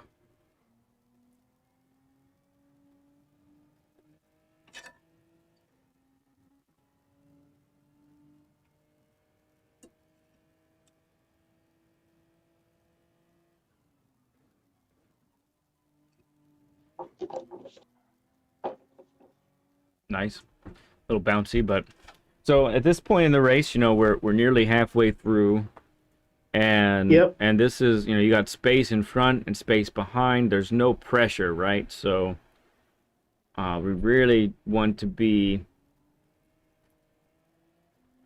just making a concerted effort to get all our braking points right, get all of our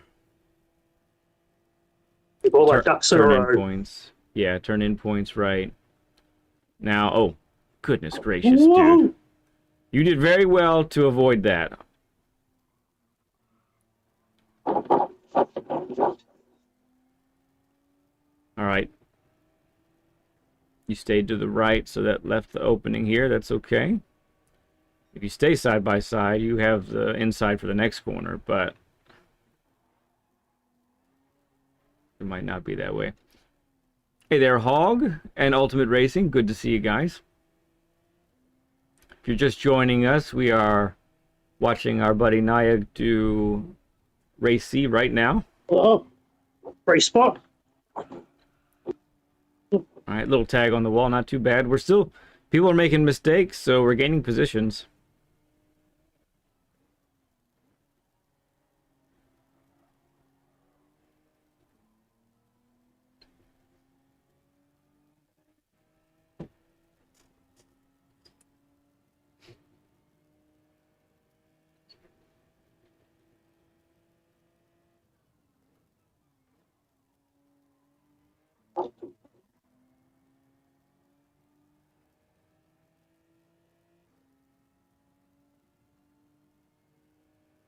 Oh yeah, thanks, Mr. Hog. Appreciate you. Yeah, we've been doing Learn with Leads now for 2 years. Let's see. Naya is our...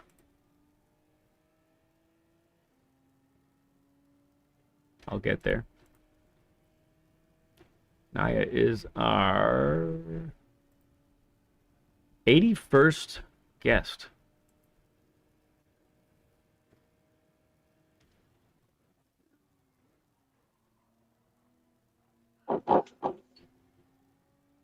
All right, well, things have settled down again.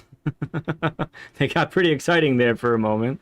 So let's get back. They did, yes. Yeah, let's get back into a rhythm here. And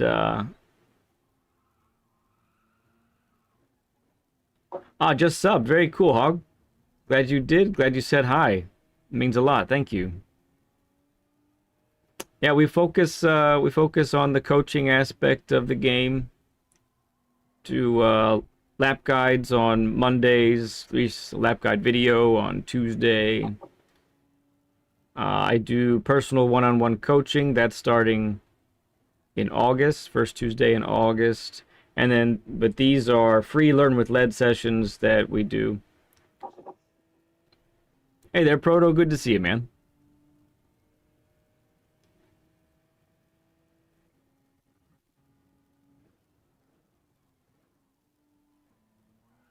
Good. Yeah, I mean, it's a wild ride, but I'd rather you. We want to kind of caress those orange sausages rather than clobber them. But it's better than missing them.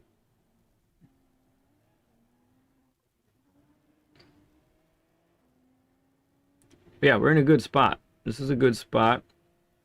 And if we can, let's see, 47s, we have 146. Yeah, if we can try and get some more 46s in race, I mean, we may end up being able to catch those guys up ahead. So it's kind of all it takes.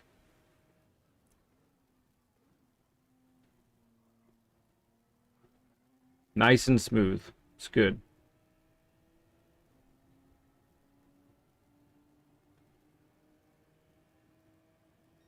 Okay, a high 46. See if we can get a low 46 on this one.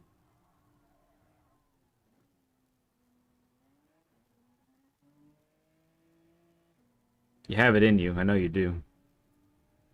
Yeah.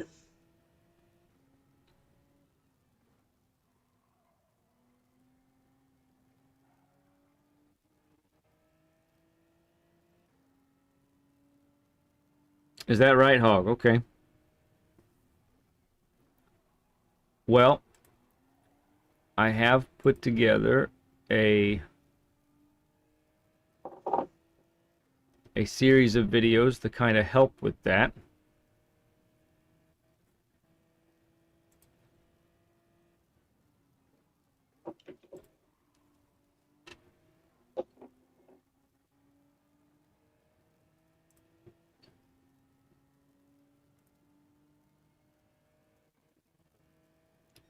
So this right here is the Essential Racing Strategy playlist,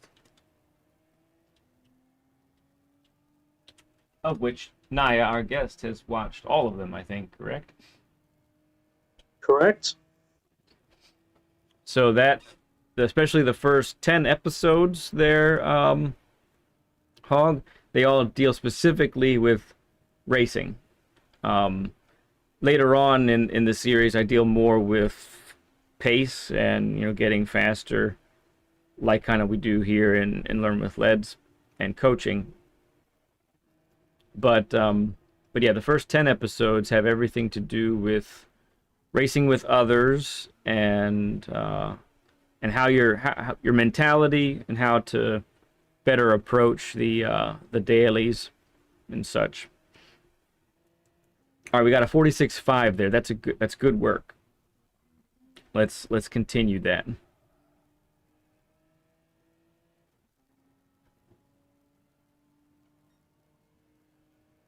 No problem, Hog. No problem.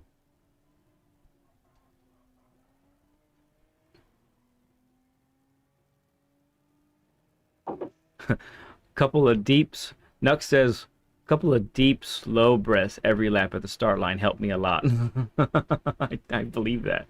Kind of do have to make sure you're breathing. All right, we're on the last couple laps here, Naya. Let's just see. We're missing some of those initial apexes in the chicanes, so we gotta hit those.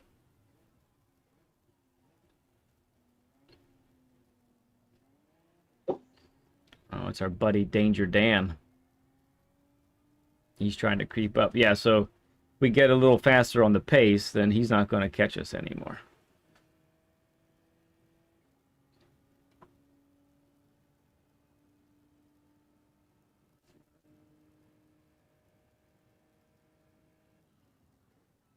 Oh, wide open must have had a pen. All right. Oh, go to the right. Yep, stay to the right. Might have enough oomph to get by him completely here.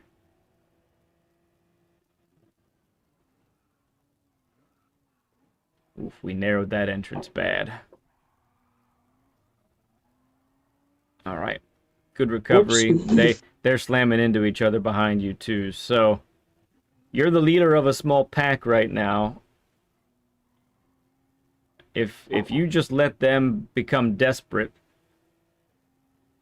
and you stick to a really good racing line, you can stay ahead of them.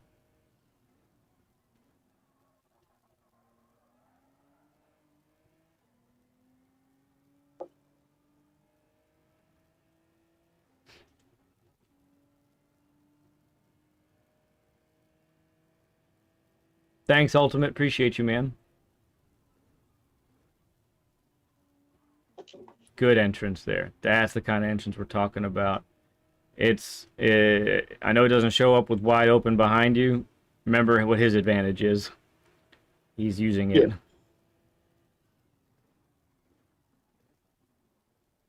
Not too deep. Yep. Oh, thanks, mate. All right, at least Danger Dan has a horrendous penalty. He wants to get more. They're clacking into each other. Another 46.5 on lap 8, though. That's really consistent.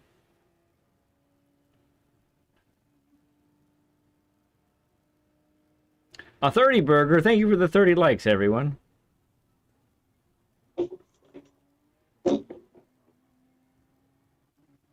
All right, a little bit of damage. There it goes. Now it's done. Still within striking distance on the last lap. Don't push it. Don't try and catch him. Just do everything as properly as you know how to do here on these corners.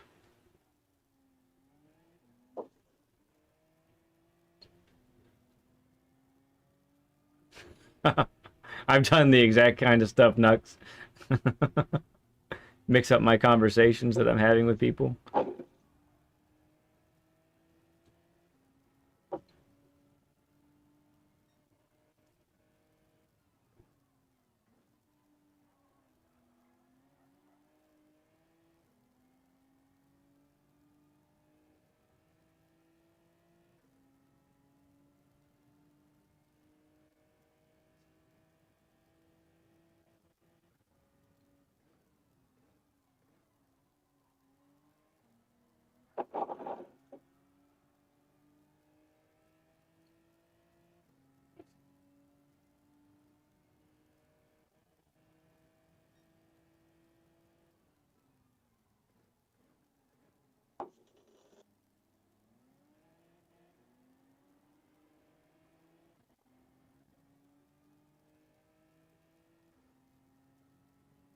All right. Last little chicane here at the Wall of Champions. Don't have to do anything heroic. Just get through it, and P6 is Seem to yours. finish the race. Yep. All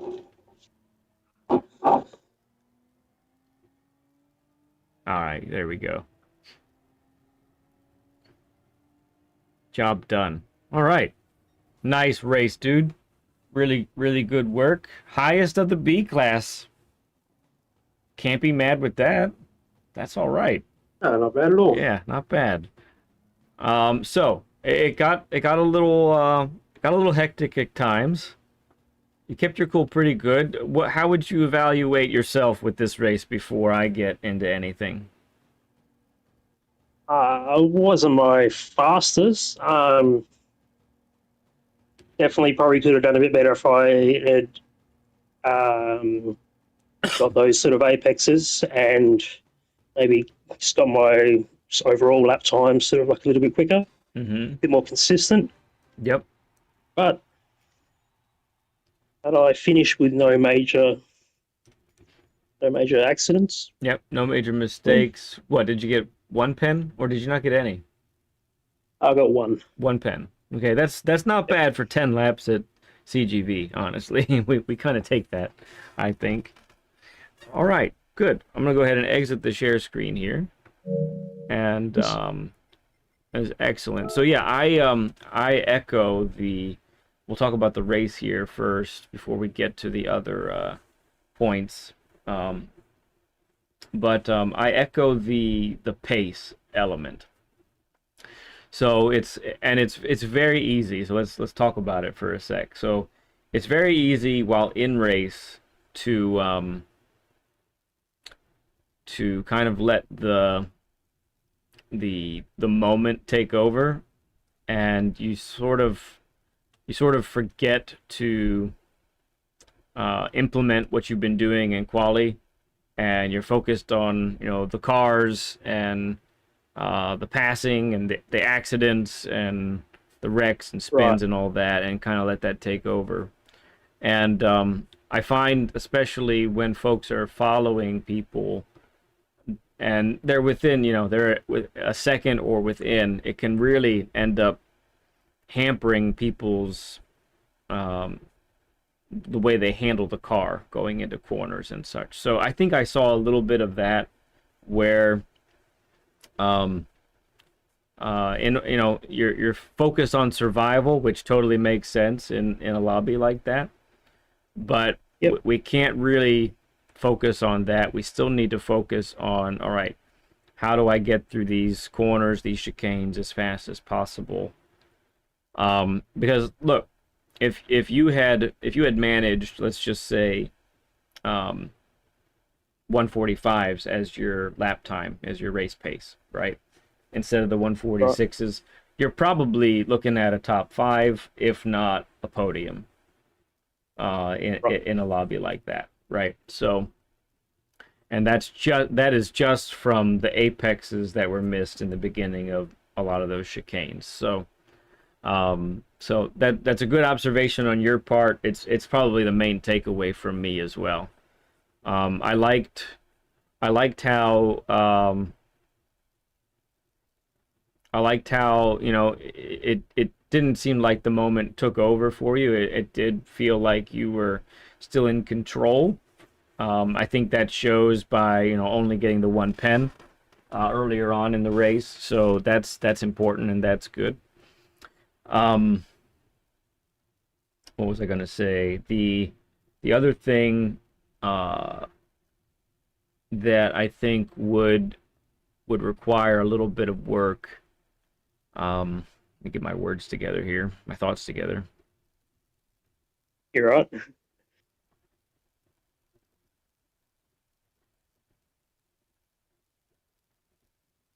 Ah, hate it when this isn't something that I wrote down. I wrote down the other thing and I didn't put this down. Um, oh yes. So one thing I did take a note of as well is definitely have. I really think you need the radar up. Um, you sort of had the large track map up, and um, not that you don't want to be focused on the radar, but at least not the whole time. But if you have somebody behind you, it's good to have that up just to be able to take a quick glance, to Right. see if have they dived on you. You do have the mirror, so I'm guessing maybe you're using that a little bit more than the radar. Is that fair? Yes. Yes, that'd be fair to say. Yeah. Okay. So it's just another aspect, a Another tool tool to a use. tool to use in your racing toolbox that I think is good to have up. Um, so that's pretty important, I think. So that's the main takeaways from the race. I think that overall pretty good. Um, just and as far as decision making, oh, that's the one thing I wanted to say that I forgot earlier. I think the only other thing is just to make sure. So there was a point, I think, when I think it was wide open, caught back up after he hit the wall, Yep. and he took the final chicane a little bit faster than you, and had more momentum. So um,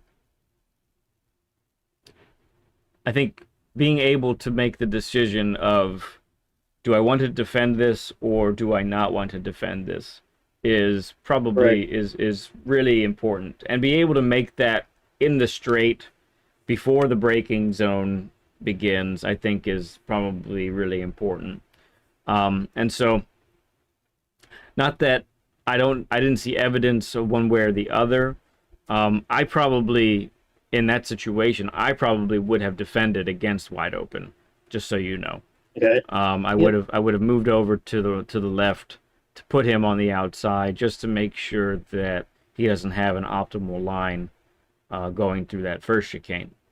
Okay. And so that's a small thing, but it's a reminder for everybody that, you know, when I've had people ask me, well, how do I know when to defend? And usually my first question is, well, do you want to defend? Yeah, Be that's right. because I think a lot of people, the indecision is, oh, what do I do? What do I do? And then they end up doing nothing. And so really you have to be actively thinking enough to say, all right, well, do I want to defend this position or not? If I don't, then I'm not going to move. I'm going to let the guy take the inside, whatever, it doesn't matter. I'll be content to sit behind them. But then if you're going to make the decision to defend, make that early, put your car in a spot to do that, then you've made the decision. It's been, you know, a firm, confident decision, you know. So that's what I would say there. Okay? A little bit of that comes down to just the track and sort of like the driving lines, which I'd use to defend in. I'm not too well versed in the track, to be honest. Yeah, okay. If for a good example, a few weeks back when we were at Bathurst, Yep. I had a top 2,000 time in the world for the whole week, Okay. and I was putting a banking on all you Americans every race. It was quite funny. I gained most of the DR in this account At that track. over that 1 week. Yeah. Yeah. Gotcha. But like that's just me knowing the track and knowing. Yeah. So Sure. That's really big. That is huge. You know, familiarity with the track, familiarity with being on all the different lines, you know, a defensive line, regular line. Yeah, that's good stuff. All right, so I have a couple of takeaways then to add to that from our practice session together. cool. And these are going to be simple. These are going to be things for you to work out on your own going forward here. Neither of them are going to surprise you. We talked about both of them at length, okay? So, Yep. I would definitely, you know, the first one is make sure you're braking maximum in a straight line. Yep. So if you're not having to brake maximum in a straight line to make a particular corner, that means you're losing time in the deceleration zone. Okay. So I think you said that you're not trying to, it's not something that you're trying to do, as far as, you know, modulating the brake pedal through deceleration in a straight line. So I would definitely check out your pedals, check out your feel. Yep. You know, do a little bit of exercise with the calibration element of the game, and just, you know, go ahead and watch it, and then push down and see, okay, this feels like 100% to me, and then see if it actually is visually on the Calibration screen. the calibration screen. Okay, yeah, so definitely do that. Make sure you have the full range of motion and feeling there. Okay, I think that's important. And really, you know, make sure that that's an element to your racecraft that you input as you work on future dailies and other races and stuff. Make sure that you're working on that, because right there, that's a tenth or two in every corner if you can begin to make that a regular habit. Right now, because you modulate so often in a straight line, it's actually harming your consistency.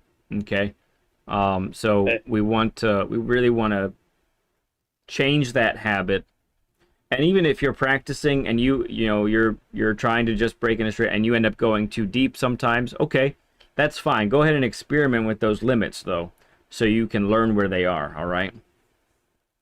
Yep. The next thing.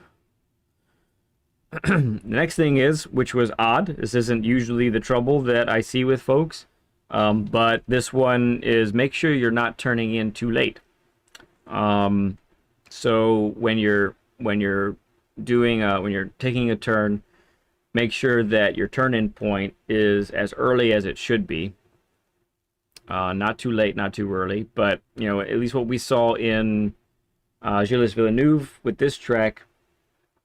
That's something that we saw. It was just the late turn-ins were costing you time as well. So make sure we work on that. The last thing, which we didn't talk about, but I think is important for you to be aware of going forward from this session, is something that I talk about in one of my cornering videos, which is make sure you are aware of a poorly taken corner versus a well taken corner. Yeah. We talk about break points and break references. The references aren't commandments, especially when you are learning a track. So make sure that you're making proper adjustments. And if you really start to nail a corner better than you have before, that's really going to affect your break point for the next corner. I bring that up. I bring that up because we're talking about breaks and breaking in a straight line and not going too deep. There might be instances in the future where you're practicing and you're like, man, I just keep overshooting. What's going on here? Or I keep turning in too early, or I keep turning in too late. What's happening here? Well, recognize that how consistent you are on the previous corner, really might be impacting the corner that you're dealing with or struggling with at the time. Okay. All right, very cool. So those are my takeaways. Make sure you put those down. Make those a commit to working on those in the future. I really like the good takeaway that I get from this is you have a very good set of skills that you've developed over the last half a year or so that you've been playing the game with a wheel. Thank you. And I think that if you work on these things, you're really going to see a genuine improvement over time. There isn't anything that is so devastatingly bad that I'm seeing. It's fairly minor tweaks that need to take place from this point in your journey. Lovely. All right. Yes. Cool stuff. Real quick, say hi to Ace. Good to see you, Ace. Thank you, Nando, for being a member of the Stud Club for 8 months now. That's pretty sweet. This message makes me faster. Yeah, I bet it does. Appreciate your support. All right. So let's get to a couple things here. First, we need to get you some authentic Learn with Lead bumper stickers. Let me add those to you right there. Here we go. Oh, that's not the right. That's Craig, not Keg. Huh. Interesting. Craig with a K.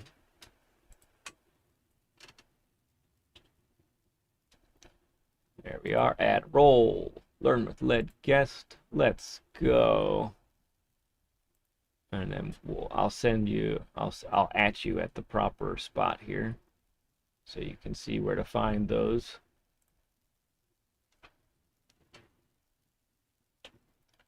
'81. Learn with Lead guests. What are we doing? Okay. Go. All right, you can find those there, and let's check out the trophy from BL. Oh, hey there, Brigsby. Good to see you.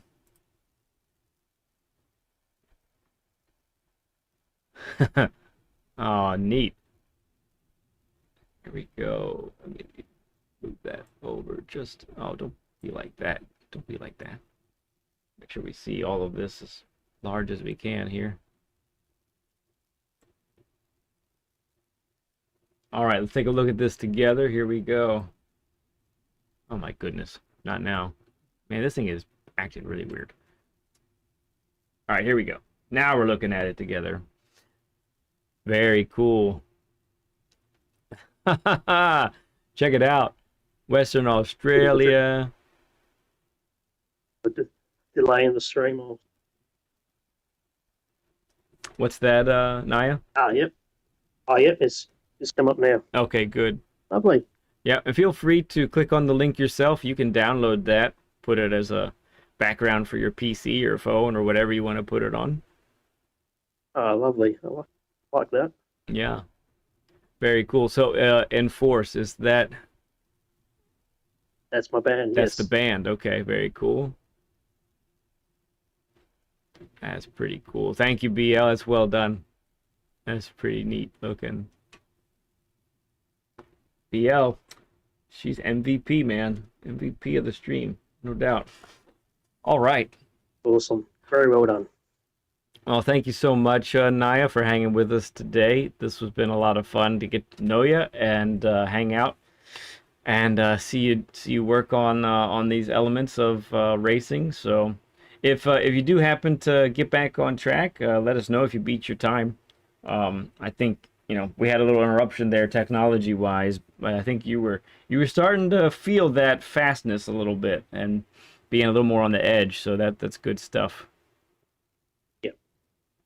All right, my friend. Well, we're gonna end the session there, but appreciate you and your support and hanging with us, and I'm sure we'll see you in a chat or track very, very soon.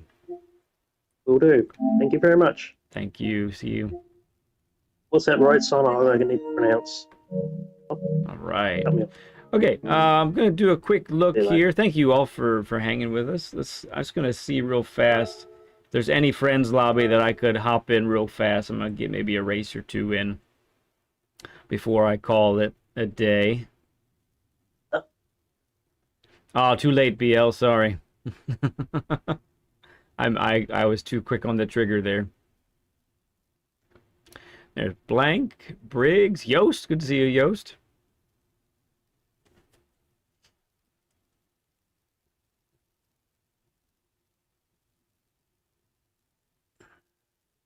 We have to check network environment. We have to make sure it's safe first.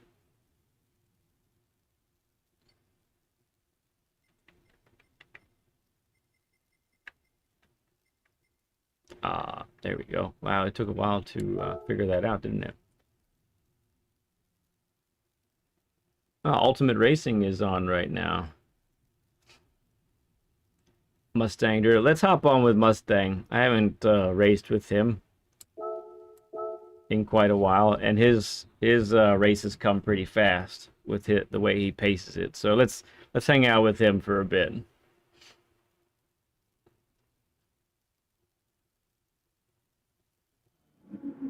Practice. Okay, we can hop on real fast.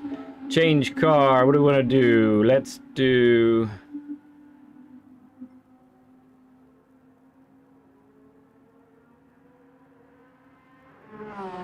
Let's do the RS01, baby. Racing softs. Here we go. I'm in. Let's do it.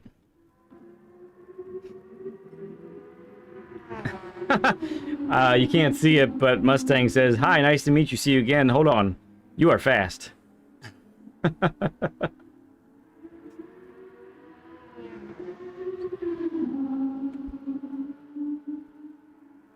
Oh, okay, cool stuff, Briggs.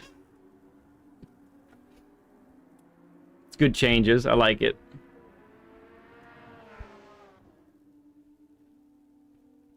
That's pretty cool. You play guitar. Naya plays bass in a band. It's pretty sweet.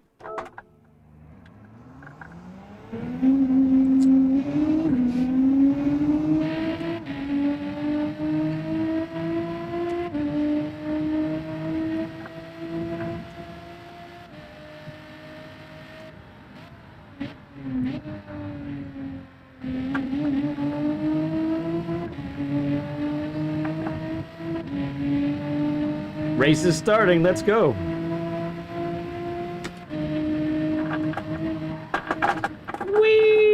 flying off.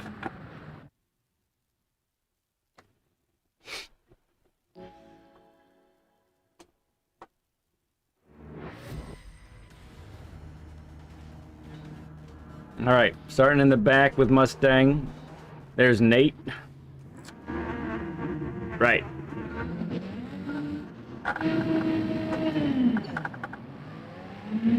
It's Proto.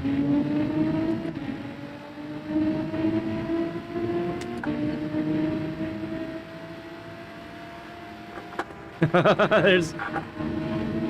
Oh, crap. Easy Elias. Man, I see a lot of friends here.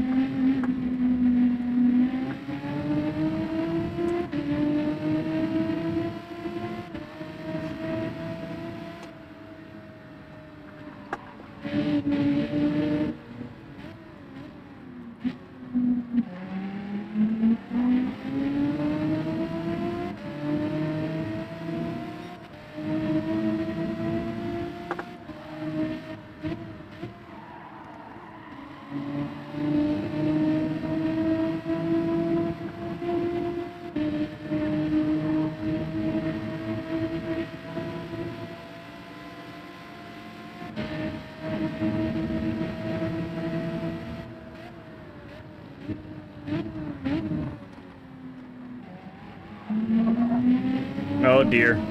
Here comes the death chicane.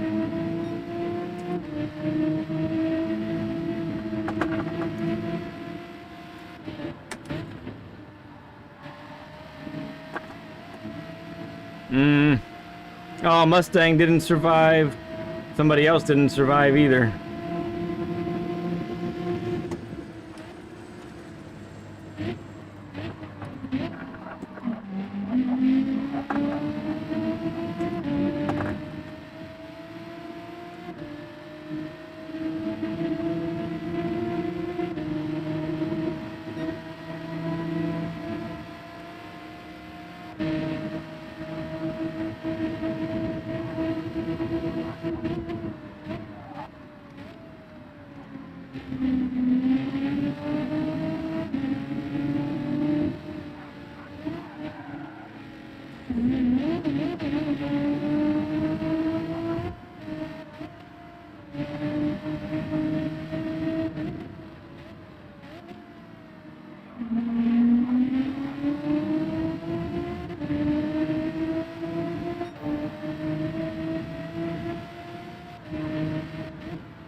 Sometimes it's nice to just race for fun.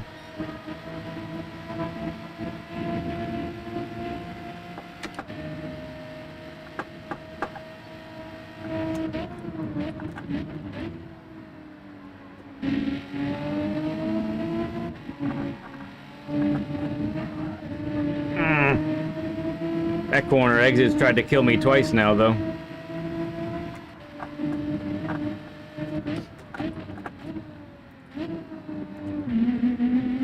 Oh no! Mine bullets died.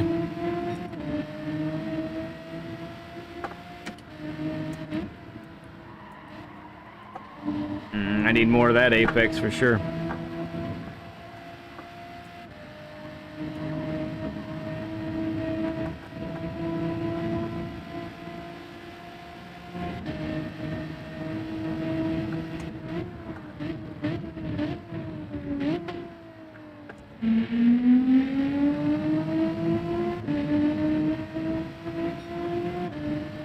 Oh, hang on.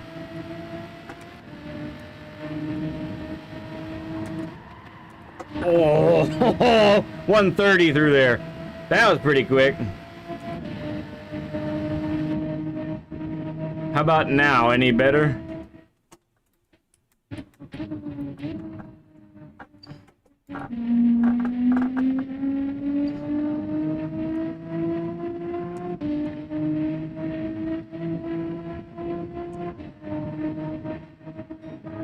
No, I think that's the worst one. Let's try that one.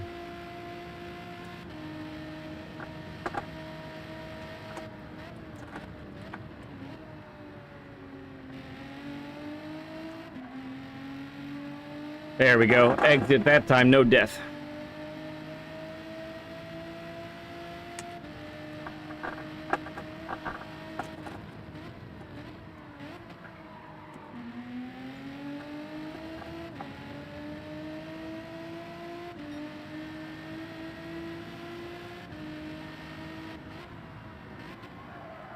That's more like it.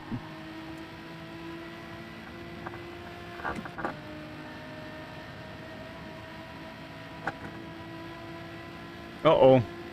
Somebody squirrely up ahead. It's Proto.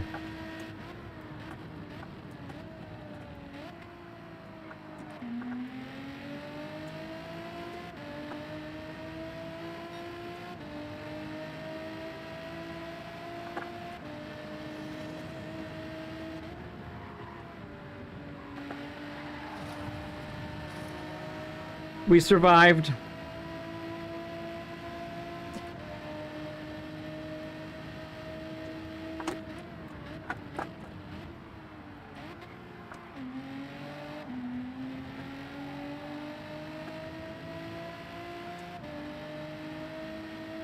Hey, Rob. Thank you, man.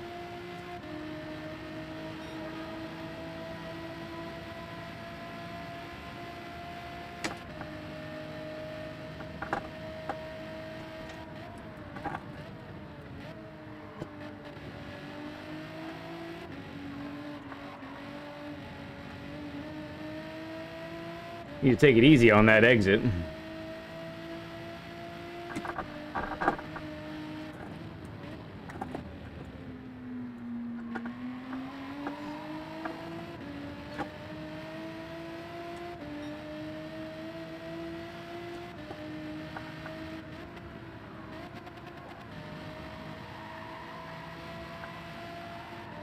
Had to unload the outer tires. Not great. Garage works. Good stuff, bud.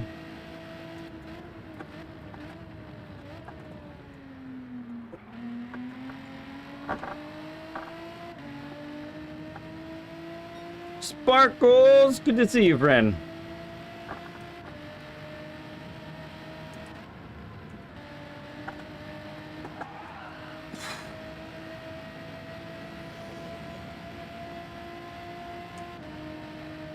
I think this car might need an oil change.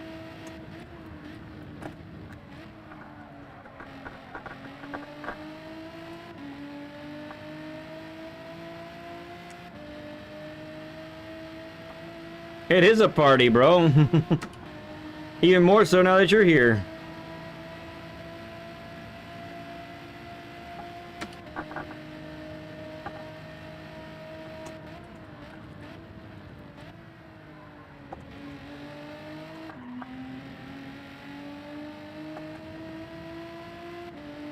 Might be fourth place energy. Let's see.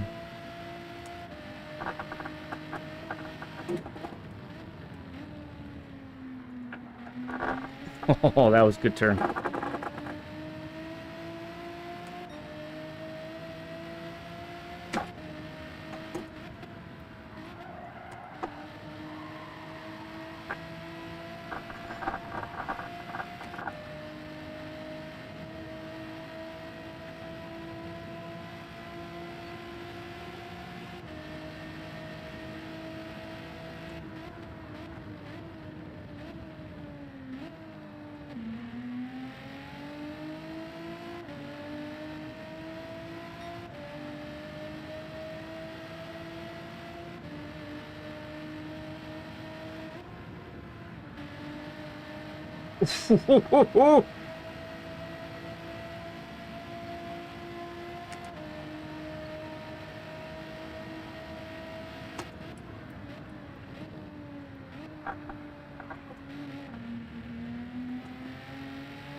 Bad coming from the back, up to 4th place with a crazy start. The grid starts are always nuts, man.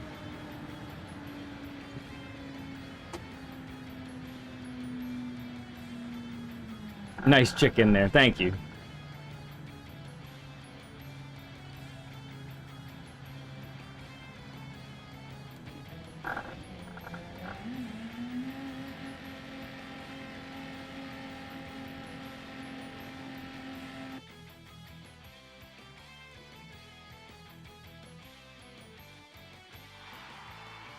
Thank you, Mustang. Appreciate you, dude. It's a dangerous track. Thank you, Nux.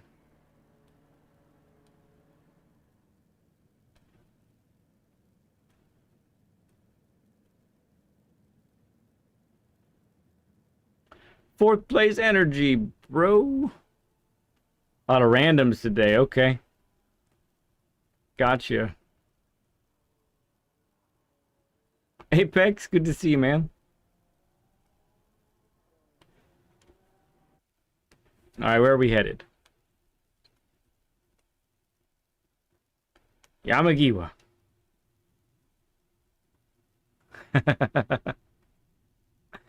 Best of far. I had laps with lead.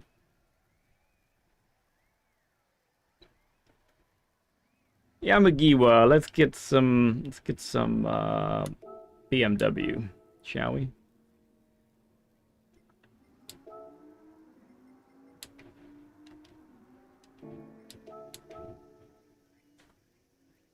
Sure, we got softs. We do.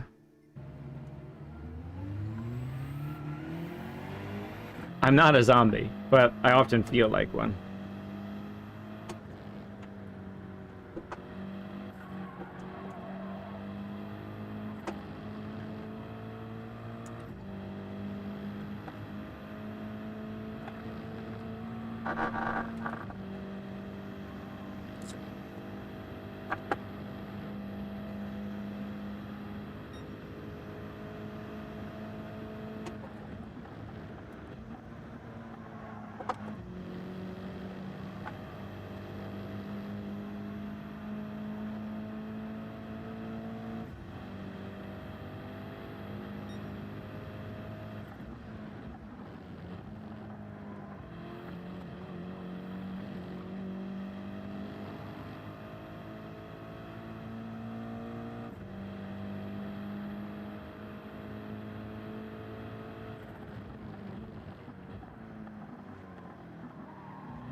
Feels good here. Feels very good.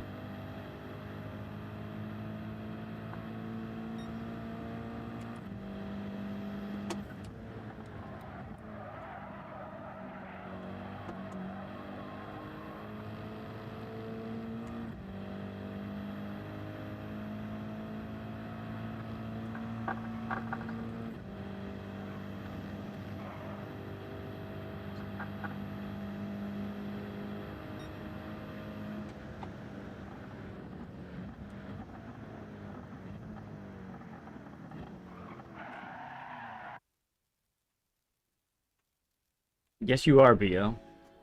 That's a fact.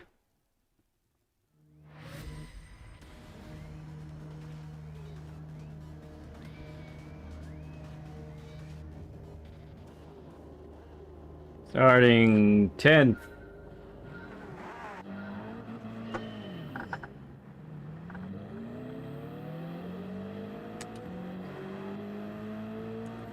Bad start.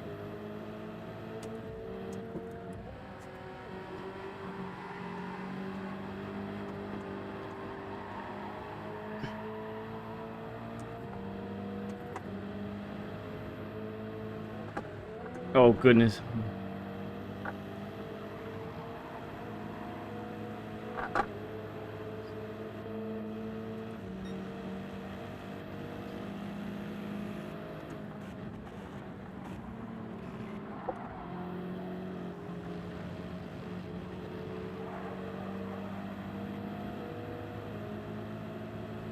Gotta be patient in situations like this.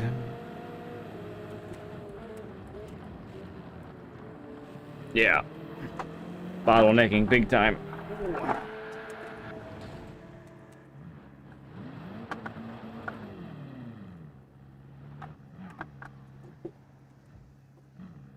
Alright, still early in the race.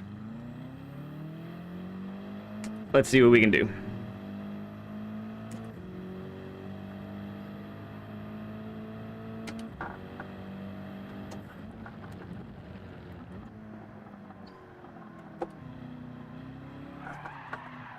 Dirty tires.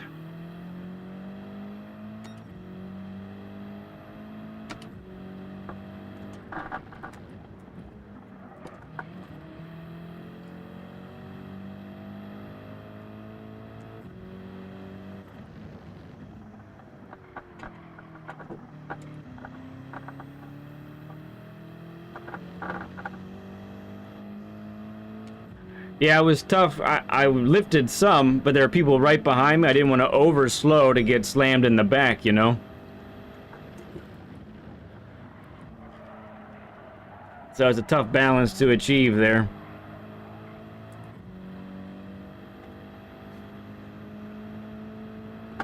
That's the joys of a grid start.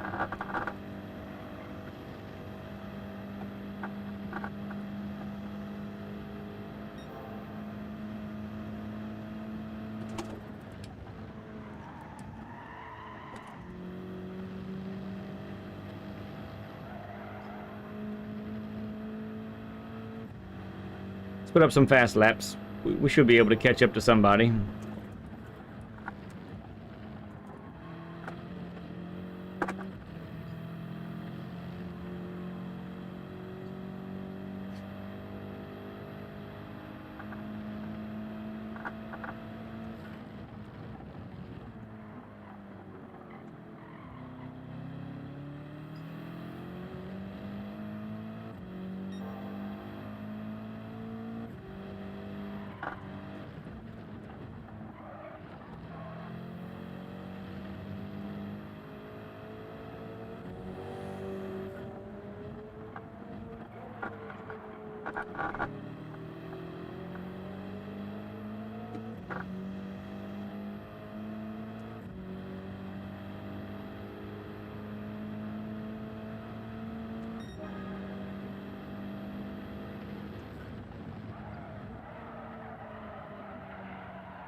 Ah, Mustang lost it.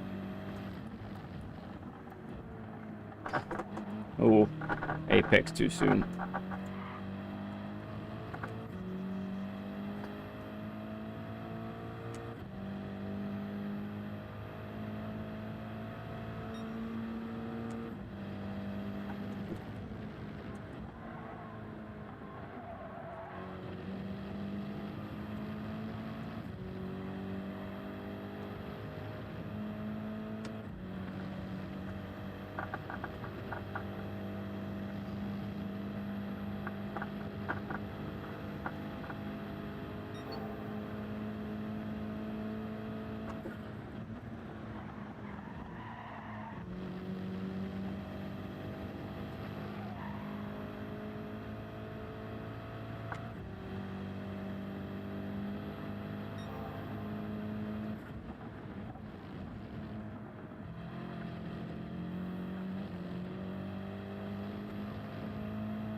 Nice. That might give me the fastest lap.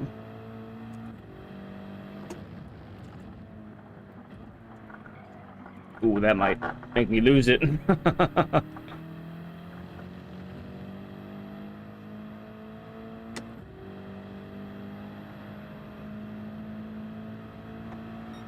Yep, lost it.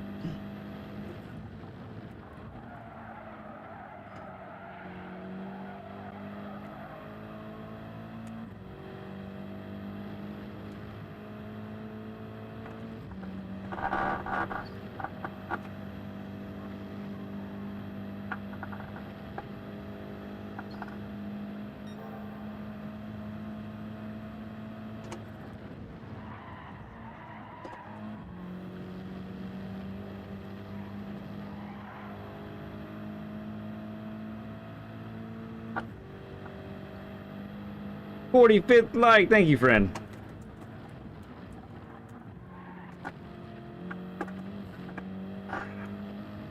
Right, these are softs.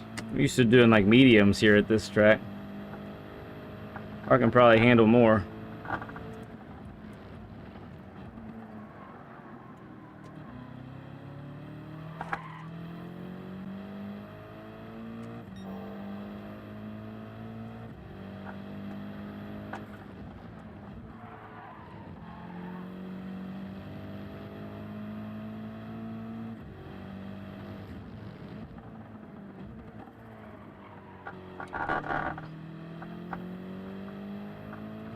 Maybe fastest lap? Maybe.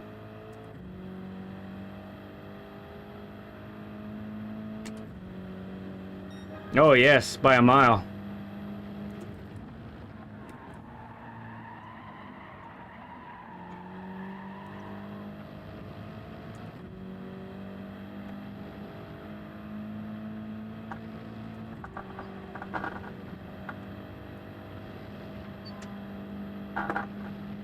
Ah, sweet Mustang, good stuff.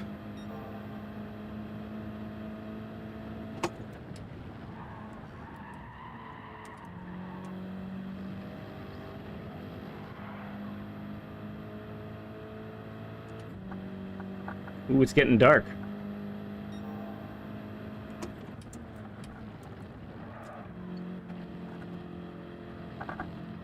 That was too aggressive. Yep.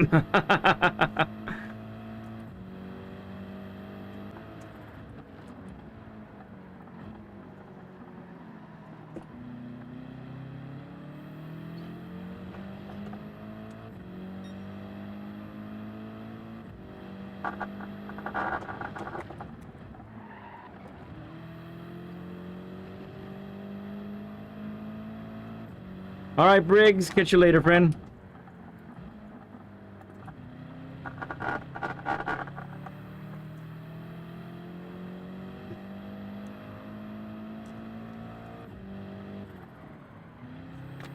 All right, not bad for having crashed out in lap 1.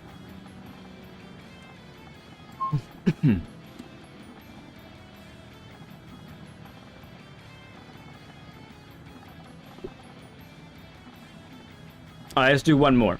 One more race, and then we'll call it.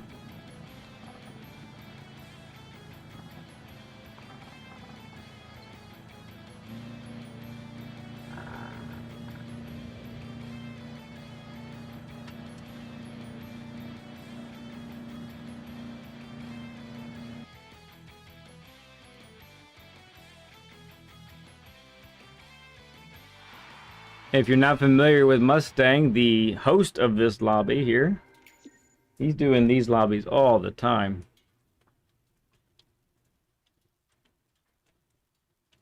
Give the man a sub. He's a great dude to hang out with, and always doing these lobbies. So if you want some fast-paced Group 3 racing, which is I think typically what he does, this is your place. Oh, I don't think Corona did anything wrong.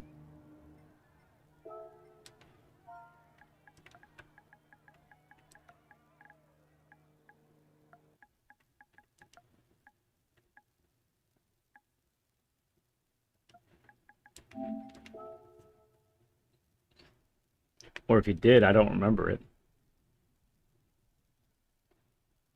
Yeah, I'm actually experiencing it here too. There's frame rate drop going on. Okay.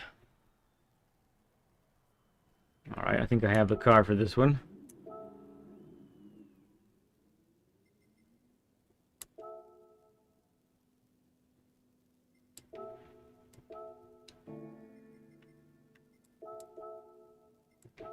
Last race. Last race, here we go.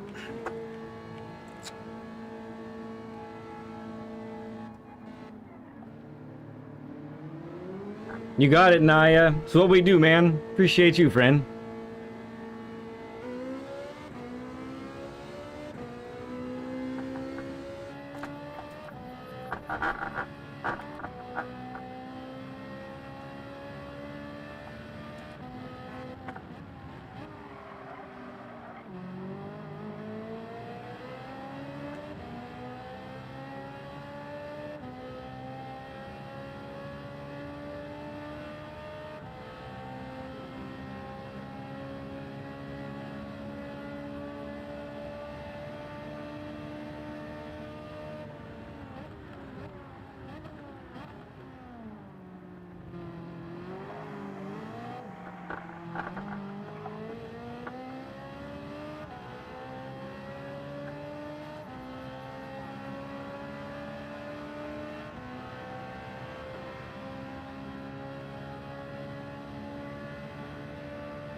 Ooh, ooh.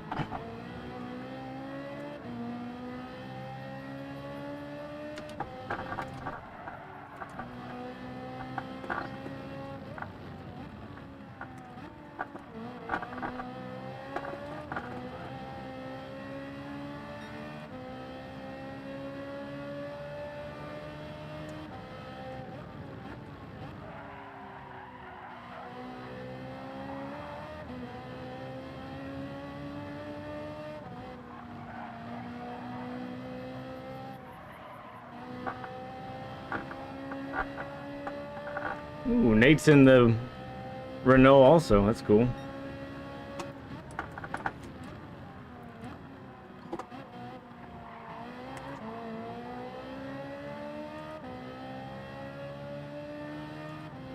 It's Portal. What's up, dude? All right, last race. We'll get this in and call it a day after this.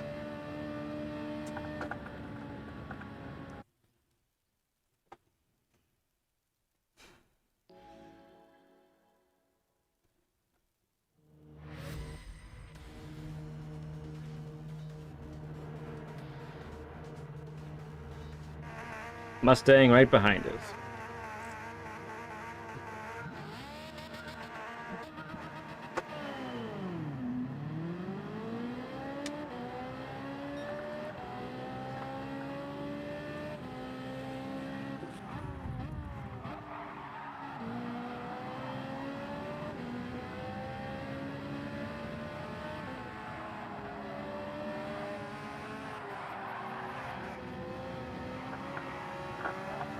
Sorry, Proto. They got a little wild there.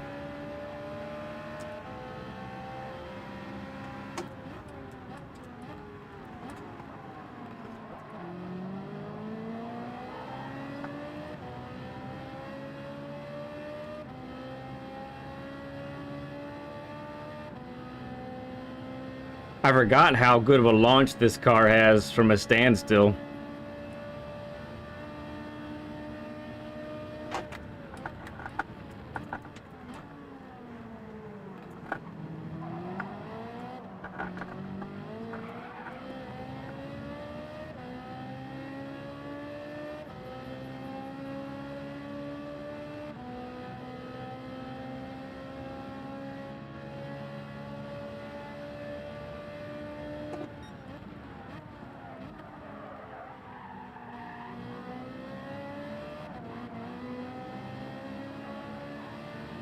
He's got a little shimmy, shimmy, shake to him, doesn't he?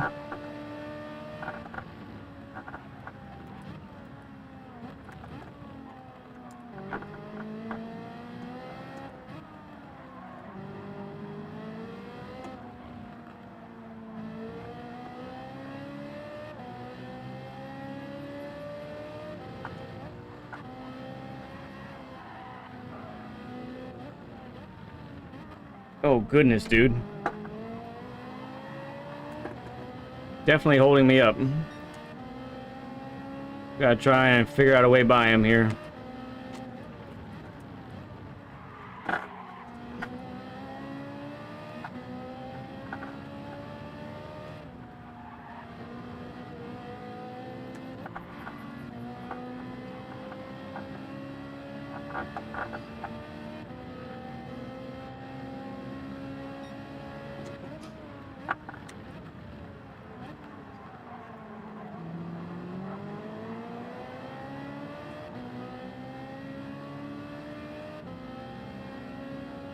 Come on, Ferrari.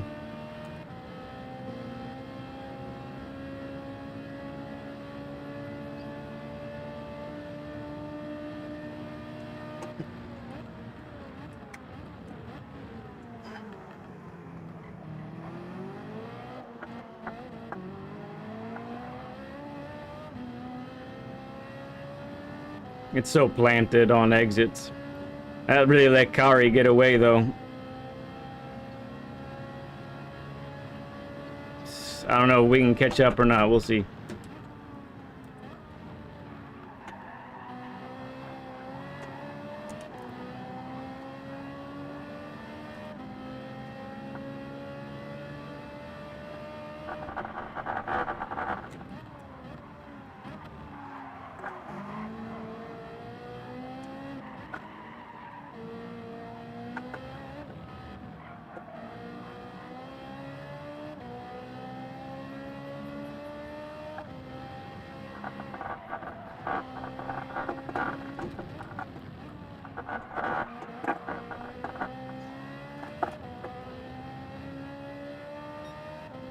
Nate's caught up too.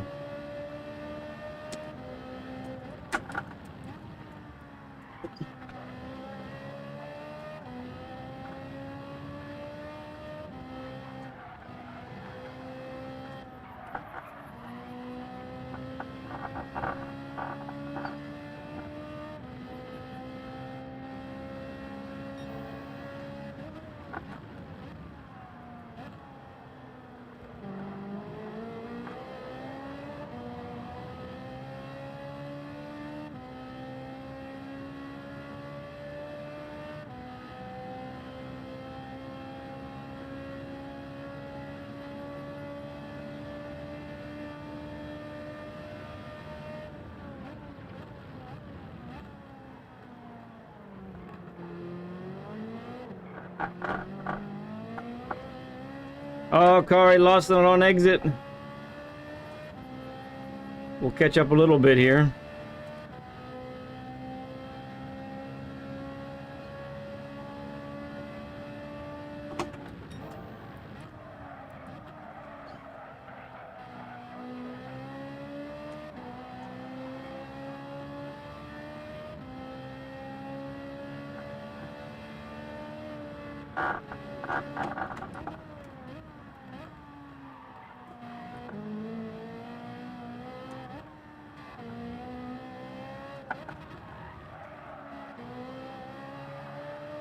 Oh, yes.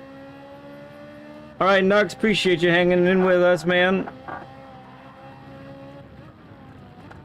And letting us know how well you did in that race. It's great stuff, dude. Oh.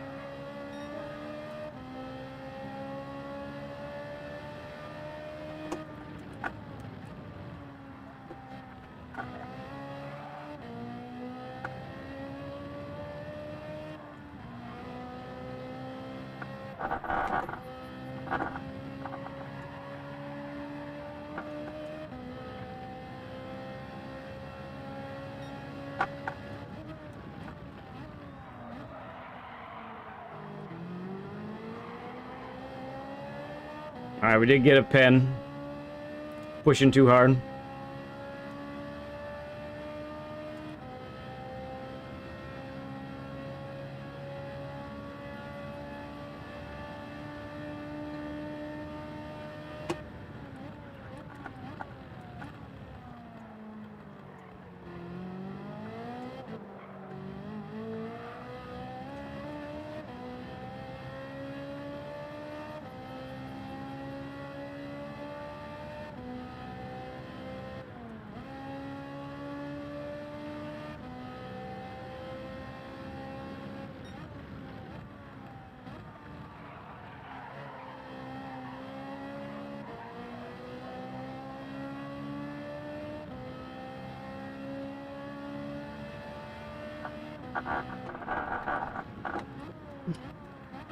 Ooh, we haven't overshot that yet. That's a bummer.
Final lap.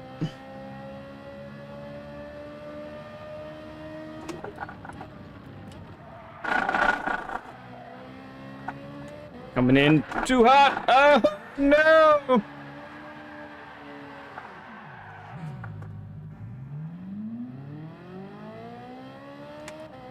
Too bad.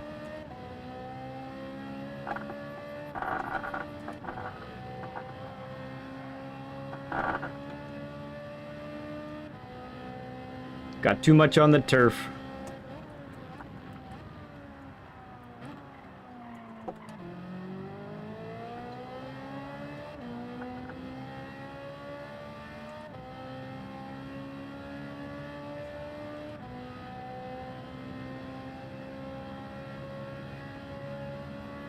Thank you, Phil. It's good to see you, man.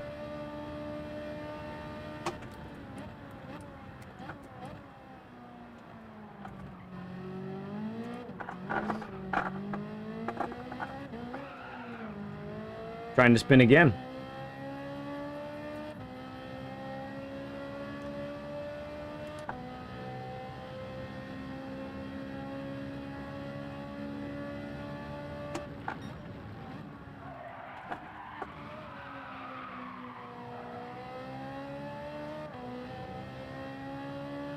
Slide it through there.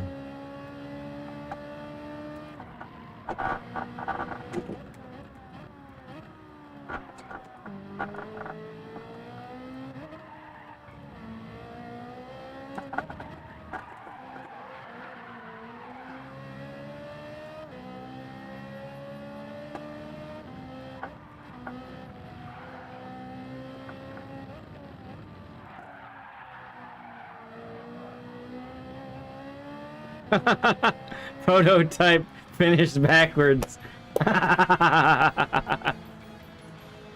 That's fantastic.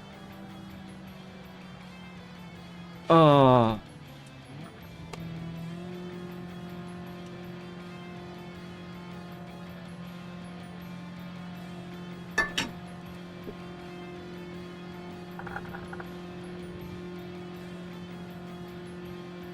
No, no, I was by myself, messed myself up. I had gotten a pen, so I lost some time on Kari. So I was pushing to try and catch back up. And I pushed too much.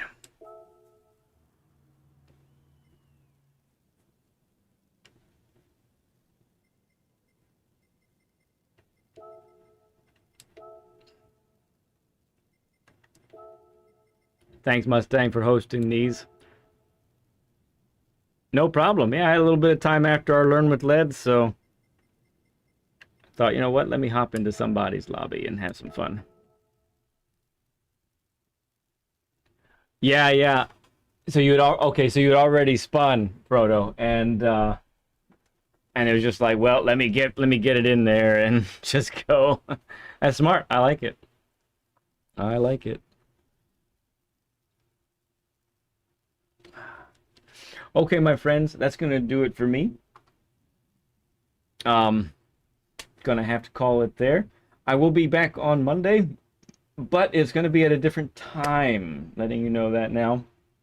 Gonna be an earlier stream. We'll see how much earlier it is. I'm not positive yet what that's gonna look like, but that's the plan. And we'll see what we end up doing with, see what the races are, see what we end up focusing on. We'll find out together. We'll find out together, right? Find out together. Yeah, man, no problem, Mustang. You're a swell dude. I like to promote the swell people. So, yep, we'll see you then. Have a great rest of your weekend, my friends. And until Monday, I'll see you then. I love you all like crazy. Nothing you can do to change my mind.